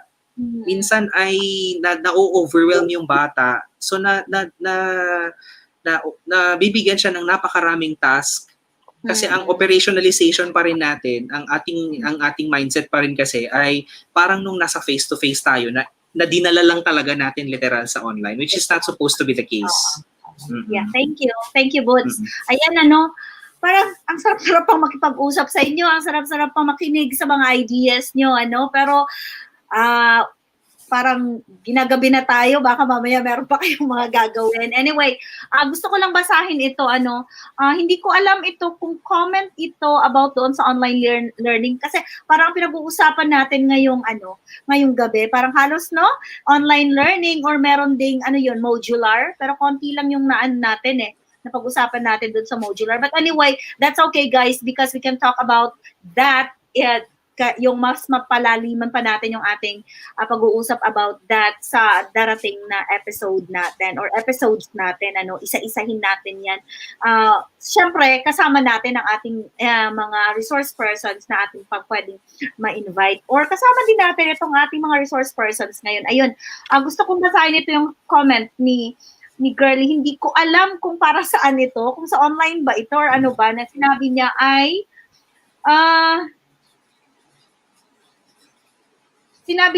it definitely won't be as effective, Boots. So, nag-comment siya about dun sa sinabi mo. Hindi ko alam kung saan doon sa sinabi mo kasi ngayon ko lang nabasa. And shouldn't be expected to be as effective. Sabi yan ni Girlie. I think may gusto siyang sabihin kasi nandiyan na siya sa Oo, ipasok natin si Girlie para mabigyan niya ng konteksto ang kanyang tanong. Kahit mabilisan lang. And then may sinabi din pala si Jane. Yung sinabi mo kanina, Boots, 8 to 9 subjects yung pagpakakasyahin. So medyo mabigat. Totoo. Mas mabigat yun. Net na I think what's important is to keep the kids moving and interested. Yun pa, isa pa yun. But anyway, let's go to Girlie first. Hi, girl. Hi. Hi, girlie. Wow. Oo. Pinagsasabi mo kanina. May mga actually, ang maganda kasi dito, kasi nag-uusap na rin kami privately ni girlie kanina. So, ang maganda dito, syempre dahil gusto nating makatulong sa ating mga kapwa guro at mga magulang at mga anak na mag-aaral, kailangan ng real talk eh. Kailangan natin ng, alam mo yon. So, may ilang mga ideas din si girlie kasi syempre naging guro din si girlie dito sa Pilipinas. Correct. Alam niya rin yung realidad ng education system dito sa Pilipinas eh. At saka, alam nyo, ang gusto ko sana, yung meron talaga tayong mga DepEd ba? Kasi nga, yung para mga kasama natin dito, parang lahat online. Yung, alam mo yon. So that was the first thought I shared with Boots a while ago. Sabi ko, I might have a lot of thoughts to share and too many questions to ask, but then this might not be the right platform kasi wala naman dito yung sasagot dun sa mga di ba? It's okay. Actually, yeah, we just open it up. Or at least kung hindi natin siya kayang solusyonan ngayon, at least kung halimbawang they come across this live stream or this recording, eventually magkakaroon sila ng introspection na oo, legitimate itong concern na ito. We need to give it a thought, parang ganon. Kasi sabi ko nga kay Boots a while ago, parang there are questions which should have been answered first before everyone started to plan something. Like, kasi dito sa situation namin, so we have finished a semester already. So tomorrow is the final grade submission. Naka-isang semester na kami. So we started like, supposed to be April 8th, but then it was moved to like around May 8th. So from 15 weeks, it was lessened to 12. Then, parang the first question, so at first I was really worried how we're going to be doing it. And then the very first question that our director asked was that, how long is this going to last? How long is this situation going to be? If this won't be lasting for like 2 years, then why bother? Tama. That's the very point. So parang with that idea, parang I was like, oh no. They were like, so the director was like, why should why go all the trouble? Why are we so bothered? Why should we think too much and why we burden ourselves too much and stress out ourselves too much? When in fact, this won't be lasting for like even for 2 years maybe. Like the situation per se is stressful already. Everyone is stressed out already. Then why do we have to like burden everyone else? Not just the teachers, but the students and the parents as well. Parang there's this thing as modular, tapos merong online, may asynchronous and may synchronous. Then my point is, parang, why do you have to insist on something that not everyone can actually afford to do and not everyone is capable of doing? I mean, these are just basic questions that should have been answered first before starting to, or laying out a plan. Kasi unang sa amin was like, how long is this going to be? Maybe for a semester or for 2 semesters? Then let's just make some test which we can use online and we wouldn't be worrying about our original test that na mag-spread siya, that would cost cheating, something like that. And then, is the university capable of doing this online thing? If not, then we have this plan B. And then we have plan C. And because it's the university's decision to do and have it online, which is hindi naman siya ang original na in-enroll ng estudyante, hindi siya original plan ng estudyante, ng magulang, at ng university, then the university or the school should take full responsibility nung nag-decide sila na maging online. Kasi una, hindi parang hindi ito ang setup na pinasok ko or ginusto ng kung sino. And if your university or your school decided to be in this kind of situation, then that particular school must be responsible of everything. Sana. Oo, diba? This way, kasi dito sa university na pinapasukan ko. So, APU actually provided 50,000 yen for every student. Para Ano yun? Babayaran nila yun? Ha? Babayaran nila yun? No. Or ano lang talaga bigay? Support. Ang reason ng university, we are aware that this is not the kind of learning style that you like applied for or you expect. But because we are the one deciding to have it this way, then it's our responsibility to make sure that the people involved in this kind of situation that we want are going to be all capable of joining. So, Sana no, kung ganun sana yun. Provided everything. Well, kasi it's sana ganun nga, sana all. But then actually, if you're going to be thinking about that, it's basic logic. Yeah. Diba? Basic logic. I mean, nakakaawa yung mga teachers. They have to provide like materials na galing sa pera nila na at I don't know, parang I find it really so I don't know if it's Huwag ka magsalita ng ano. I know. Pero sabi ko nga kay Boots, no, maybe I shouldn't be up there because pag na-hyper ako, alam mo kung anong mangyayari. Hindi, nandito kami. Alam namin. Yeah. We understand. Saka, it's a good, it's a good way din nga. Real talk kasi, dahil hindi naman kasi tayo makakaisip ng solusyon kung hindi talaga natin tinitignan yung root of the problem. Exactly. And kailangan siya tingnan both sides. Diba? Why burden these teachers who are already burdened and stressed up with this situation? Yeah. And then why burden? You are rushing everyone. You are rushing the teachers to do this stuff na hanggang kailan to gagamitin? Correct. Yes. Diba? Actually, alam mo, girly, masusugan ko lang yung sinabi mo na gaano ba kasi talaga katagal natin inaasahan na dapat ito i-implement. Siguro magde-devil's advocate lang ako. Siguro ang pinanggagalingan din ng ibang policy dito, I cannot really speak with definitively about how they think, but siguro ang pinanggagalingan lang siguro ay dahil ayaw din mapag-iwanan ng mga bata. Pero tama. I mean, yeah, walang dapat mapag-iwanan. And there are so many other different ways. Like, there are lots of... Eto ha, ito na lang sa point. Why do you have to have modular and online at the same time? Yes, actually problematic pa yan. And then I'm hearing, narinig ko dun sa discussion na they do online once a week, twice a week. So, I mean, what's the point? That is so illogical. I'm so sorry to say that, but then why would you require people to buy devices, subscribe for internet, and pay monthly and the electricity and so on and so forth? Then you're just going to be using this device once a week. And most of the time, they're going to be using the module things that the teachers will be sending. Then why not have everything modular that everyone can access and will be easier na hindi na mamomroblema ang kahit na sino?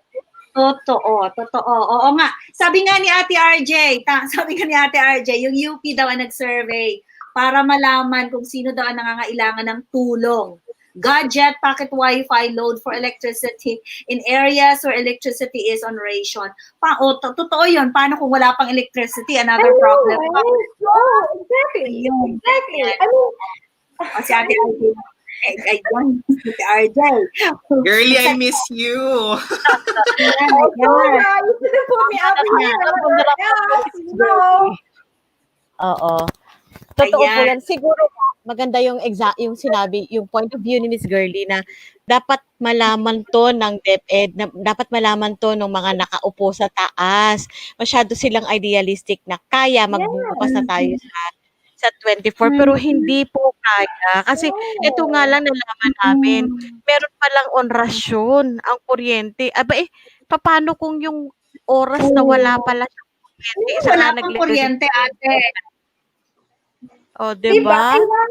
Then people are parang and then everyone's worried na it might not be effective. Well, then, as expected, it won't really be effective or as effective as how face-to-face is done. Yes. Then, It will not. accepting that fact already, I mean, we should accept that fact that it won't really be as effective as how it is going to be face-to-face, right? So, that mere fact alone, then we don't really need to burden ourselves. And we don't really need to burden anybody. Exactly. Ma'am Reg, mukhang may ideas si Ma'am Reg. Ma'am Reg. Hindi, sa akin po, I really agree po kay Ma'am Girlie. And during our meeting ako, sinasabi ko, why do we keep using the word new normal? This shouldn't be normal. We should not normalize this. Ma'am It's Reg, just new now. i-cut lang kita. Actually, para i-preempt ko na, no? Sabi ko nga, hindi ako komportable sa term na new normal kasi parang nagko-concede tayo na ito na yung situation. Na parang we're accepting that we lost the battle. Actually, sabi ko, sige, let's think of it as a temporary normal. So why don't we call it a now normal? Or a normal for now. Kasi we all at the back of our minds, sa isip-isip naman natin, gugustuhin nating bumalik sa kung ano yung nararanasan natin pre-COVID. Pero sige, halimbawang sabihin naman ng iba na nandito na tayo sa point na ito bakit hindi natin tanggapin na ito ang normal sa ngayon. So, sige, problema lang sa semantics yan, pero malaki kasi ang epekto sa psyche ng tao Exactly. So, I agree to that. Kasi, when we started like course development planning here, unang sinabi sa amin was, this is temporary. Correct. So we're not accepting it as this is gonna be like for the long time. So we were like set to the fact that this is temporary, and because it is temporary, we shouldn't burden ourselves. We shouldn't stress up ourselves because we are already stressed up with the fact na nandito tayo sa pandemic na to. So let's make our lives easier, the students' lives easier, everybody's lives easier. Well said. Okay. Ayun. Tuloy muna natin si Ma'am Reg kasi naputol siya kanina. Sige, Ma'am Reg, ibabalik ko ang floor sa'yo. Ito na ang floor. Yes, tama po si Sir Boots. Really. Kasi it also helps cope up. People will be more understanding. Pag sinabi natin, temporarily, ito lang yun. Kasi pag sinabi natin yung normal, then we'll set our expectations higher sa mga teachers kasi it will be the normal. But if you say temporarily, we're also telling our students and our teachers that both of us are still will be adjusting. Pero sana hindi ito yung magiging normal. This will not go on for like a long time. So parang sinasabi na let's bear with this setup because we did not ask for this. Kasi for example sa akin, I took up my master's sa OU, open online. So alam ko yung pinapasok ko, ginusto ko yun.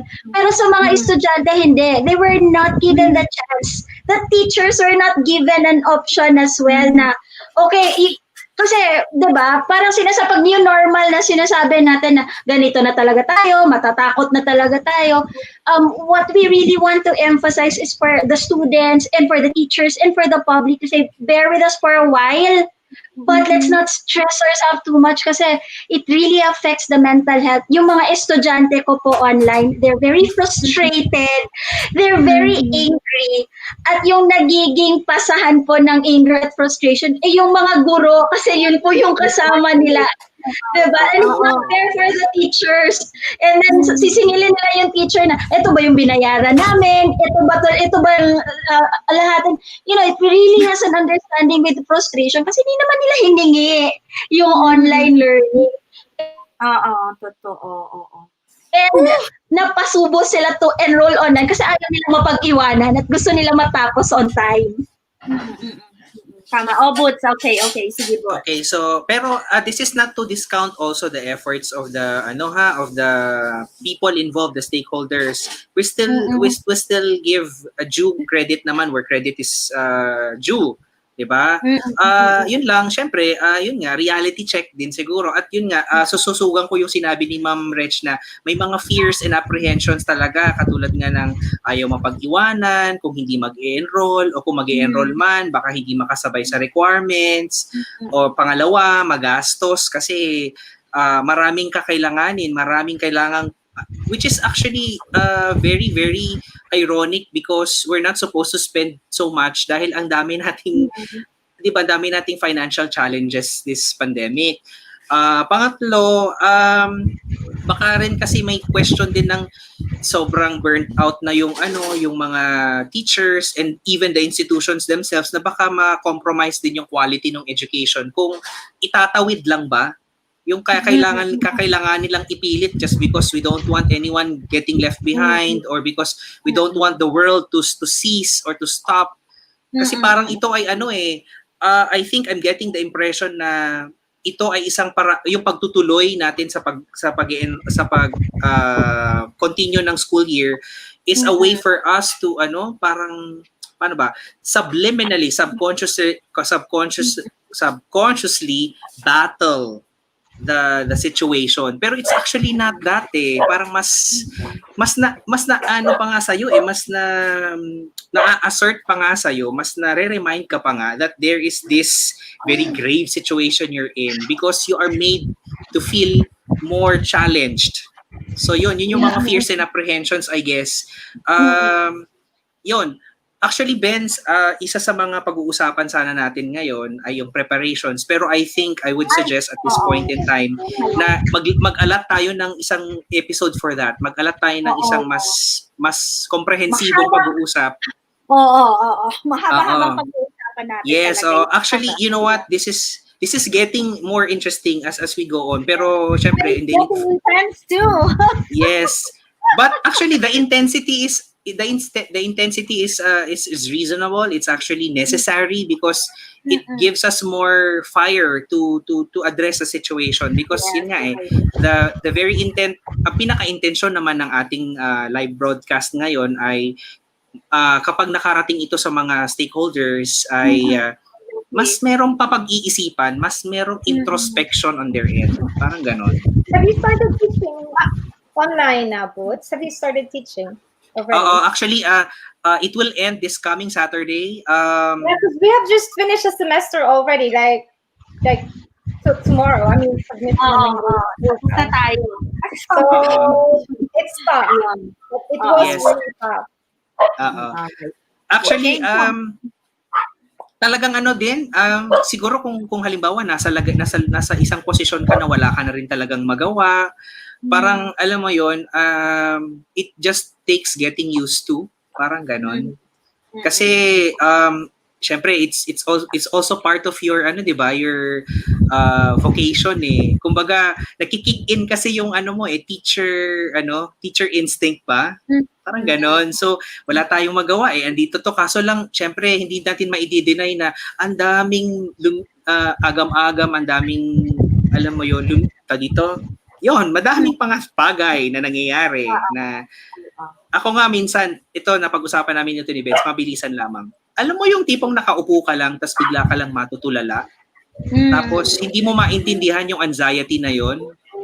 Pero syempre, at the end of the day, hindi ka naman pwedeng ganun for the whole duration, right? So pero I think one factor is the mind was set na this is gonna be tough, this is gonna be different, you have to do more preparations, this is gonna be totally, kasi nga parang sinaset yung mind na mahirap to, iba to, kailangan mo mag-prepare ng mas madami, when in fact hindi naman talaga dapat.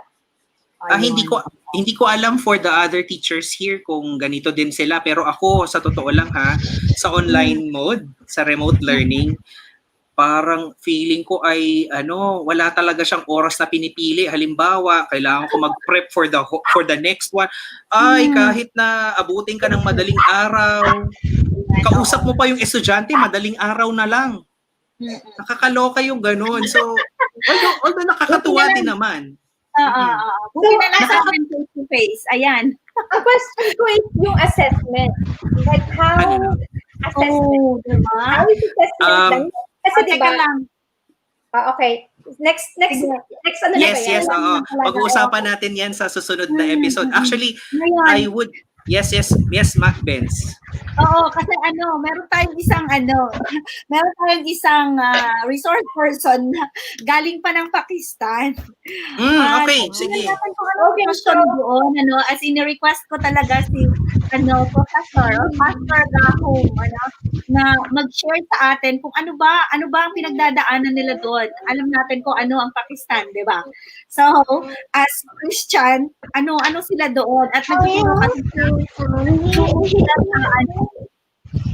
nagtuturo siya sa Pakistan Adventist Seminary. Hello, Pastor! Ayan, tanggalin ko muna yung iba, ha? Ayun, para baka Pastor. Ayan, good evening po. Hello, good evening. I'm so sorry we are late. That's okay lang po.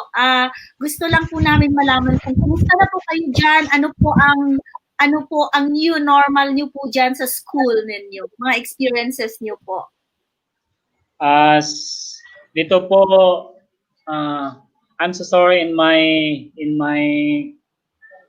language, sometimes English, sometimes Bisaya, and also Tagalog. Sometimes I'm not so Kaya good.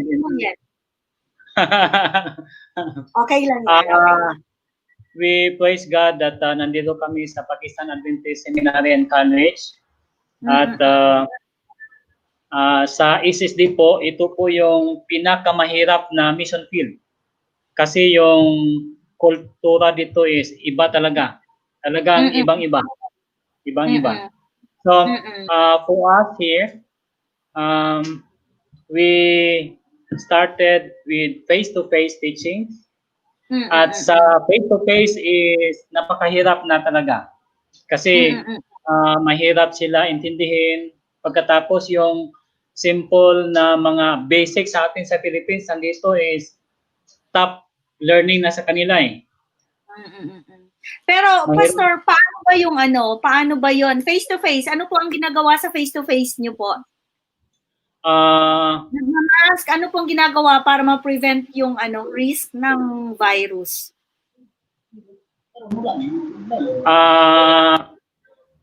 Masyadong malayo kasi ang aming mga estudyante dito hindi masyadong marami. Kasi minsan is mga 5 o 4 lang per subject. So college po, ano po? College po 'yan. Pagkatapos na experience namin yung online, napakahirap talaga, ma'am. Hindi masyadong ma-explain yung mga lesson nyo. Pagkatapos tama yung sinasabi ni sir na kahit na madaling araw na ang mga estudyante nagte-text pa, ano ba yung gagawin namin?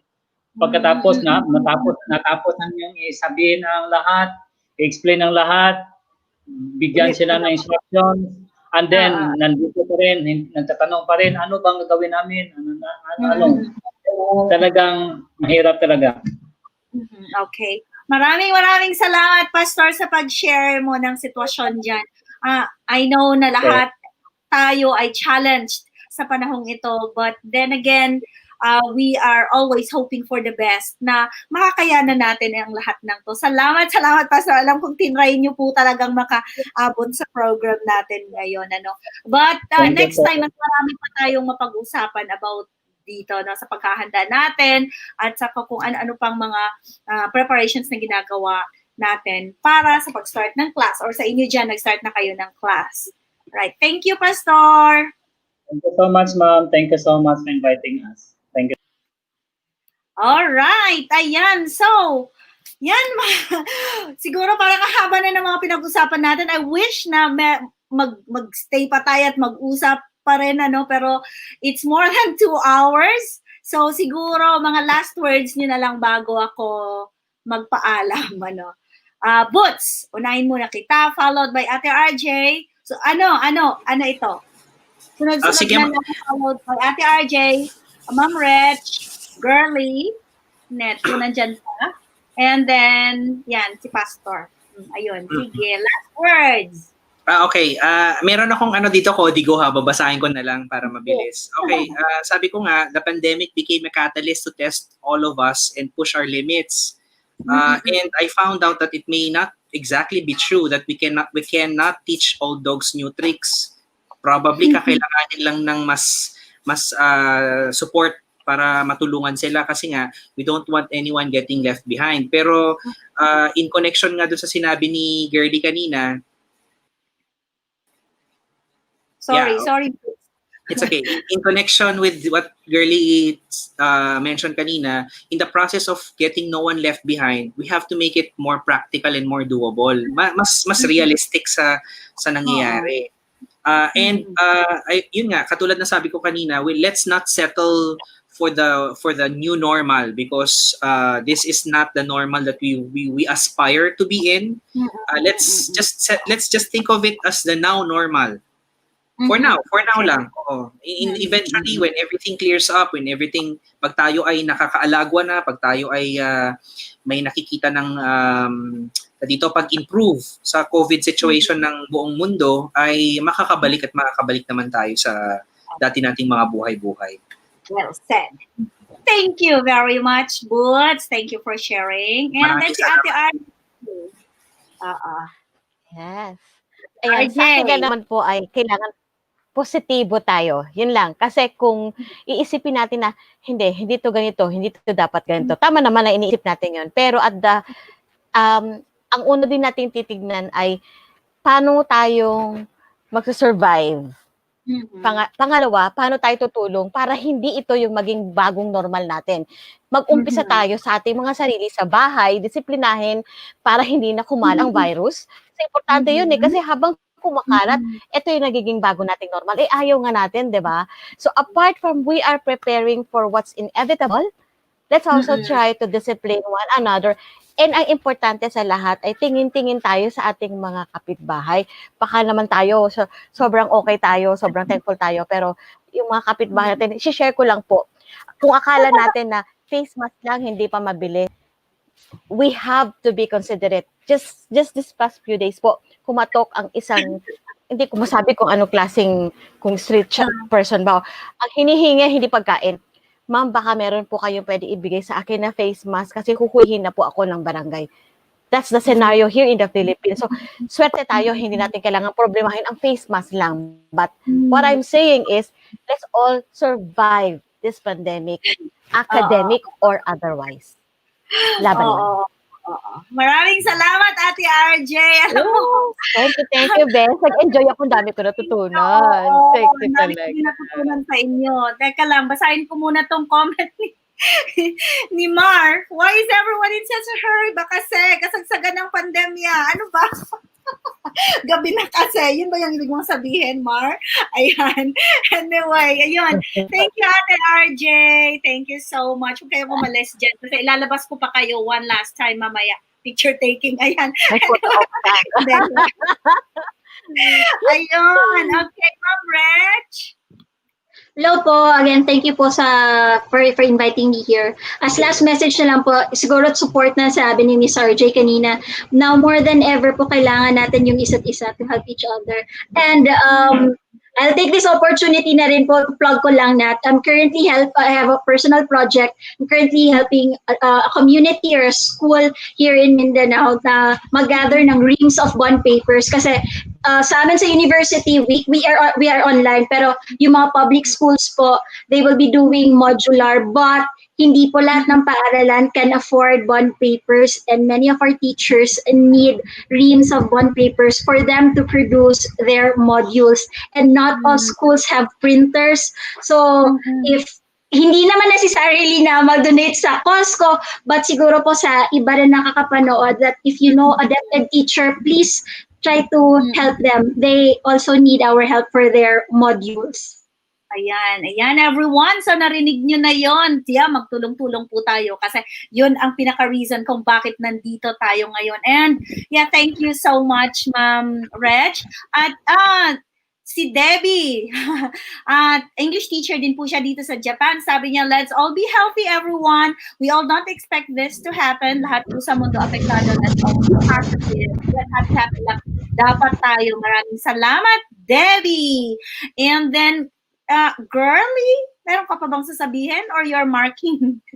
Kasi nagko-compute siya ng grades, ano? Ewan ko. Ayan. Okay. Last words, madam. Next time na lang ulit. So, marami pa akong gustong sabihin, pero wala ka ng time. Next time. Huwag kang mag-alala. Next time. Alam ko. Okay. So, bye-bye. Thank you. Ayun lang? Wala kang last word? Anong last words ko ba ang gusto mong marinig? Magsabi ka naman ng maganda yan. Well, ang sa akin, paano ba? Well, it's right na dapat nga talaga we should all be positive. Ne? We should all be positive. We should be realistic sa mga bagay-bagay. Kasi kung hindi, lalo na if we won't be realistic, sarili din natin yung pinahihirapan natin. And once we feel that burden and stress, sa sarili natin, it's a bit difficult to be positive. Yes, diba? correct. So, related sila eh. Kaya, maraming salamat. Picture taking mamaya. Okay, and ipasok natin si Pastor. Pastor, last word po. Thank you so much, Ma'am Ben, for inviting me here. I would like to read only from the Bible because I'm the pastor. I'm so sorry. That is in the book of 2 Timothy chapter 3 verse 1. The Bible says, "This know all, so that in the last days perilous times shall come." So the word there is perilous. So we'll accept the reality that we are now in the last days. So perilous times, we cannot explain why it happened. Hindi talaga. Yung sabi sa iba, makalilisang eh. Hindi natin masabi kung ano talaga yung result ng. So, be positive, accept the reality that we are living in the last days, and be faithful until the end of time. Thank you so much, everyone. Thank you so much, Pastor. So, ayan, everyone. Maraming salamat sa ating mga guests, mga resource persons na sobrang active sa pag-share ng kanilang mga thoughts and ideas. Sabi nga ni Ma'am Rech, I can go the whole night with this, pero kailangan patulugin ng mga chikiting. Yeah, I'm so sorry, ma'am. Pero thank you so much. Sana nandyan pa rin kayo next week sa ating second episode, para pag-usapan natin ng mas malalim pa itong mga issues ngayon na kinakaharap natin, lalo na yung mga preparations and then yung roles ng mga teachers, parents, at saka ng mga students or ng mga, ng mga brothers, mga sisters, mga titos and mga titas, sa learning process ng mga bata. And yes, gusto kong share ng aking thoughts, Itong new normal ngayon, parang sinasabi ni Boots, ngayon? The normal now. Tama ba ako, Boots? Ano ka naman? Tama ba ako? The new normal now? The normal now? Ano ba yon, Boots? Ayun, sabi niya, this may have brought so many challenges to all of us, especially sa education sector, but there is always hope for everybody. Kaya nga tayo dapat happy lang kasi yung channel na ito ay Yourheart, sHappyPill, so lahat dapat ay happy lang. Although, mahirap maging happy kapag nasa sitwasyon ka na hindi talaga parang hindi talaga ka-happy, but then sa sobrang nating maraming pinoproblema, parang ang hirap lang talagang mag-smile. Yung meron nga akong mga friends na sabi nila, ang hirap ng pandemya na to kasi lagi lang sa bahay. Alam mo yun, nadidepress na. Pero sana let's all think na hindi. Sinabi niyo na kanina ng ating mga resource persons, this is not forever. Yeah, basically this is not forever. Maybe sa ngayon, overwhelmed lang tayo sa mga difficulties na ating ano ba yun? Ating kinakaharap at sa chaos na ating nararanasan. But then, let's look at the brighter side of of what's happening, no? Yung mga blessings na sabi nga sa atin kanina ni Ate RJ, ano, blessing din ang pandemya na to kasi nagkaroon ng time para magkasama-sama yung pamilya. Nagkaroon ng time para kilalanin ng ating mga neighbors, tulungan ng ating mga neighbors na noon hindi natin pinapansin dahil sobrang busy tayo or hindi sila namamansin sa atin dahil sobrang busy sila. And isa pang nagkaroon tayo ng increased concern for our neighbors and those na medyo mas disadvantaged kaysa sa atin, yung mga mahihirap nating kababayan, no? Kahit pa paano in our own little way, natutulungan natin sila. And then, ano pa ba? Yung ewan ko kung mag-agree kayo dito, increased health awareness. Yeah? Increased health awareness. Kung ngayon, nakikita na natin kung gaano ka-importante yung staying healthy, yung pag-exercise, yung diet. Kung i-compare natin noon, no, na kahit ano, okay lang, nakakatawa nga kasi alam kong aware din kayo at nababasa nyo din, nakikita nyo din yung mga memes na sabi nga, konting ubo lang. Noon, may ubo ka, grabe na yung ubo mo, may lagnat ka, and all, may sipon ka, walang pakialam kahit sino. But now, konting ubo lang, konting lagnat lang, konting sipon lang, my golly, wow, yung buong barangay ay concerned sa'yo. Ayun, ganon kasi, di ba? Iba na yung mga nasa isip nila. So, anyhow, yun nga, yung increased awareness of staying healthy, ganyan. Then increased appreciation of things we took for granted. Like, for example, privilege of going to school, di ba? Yung pupunta tayo ng school or pupunta tayo ng office araw-araw or kaya being able to eat out or to hang out with friends, yung ganon. Or to work out sa gym. Yung mga simple acts of like shaking hands, namimiss na natin yun. Or yung paghahag sa ating mga friends, no?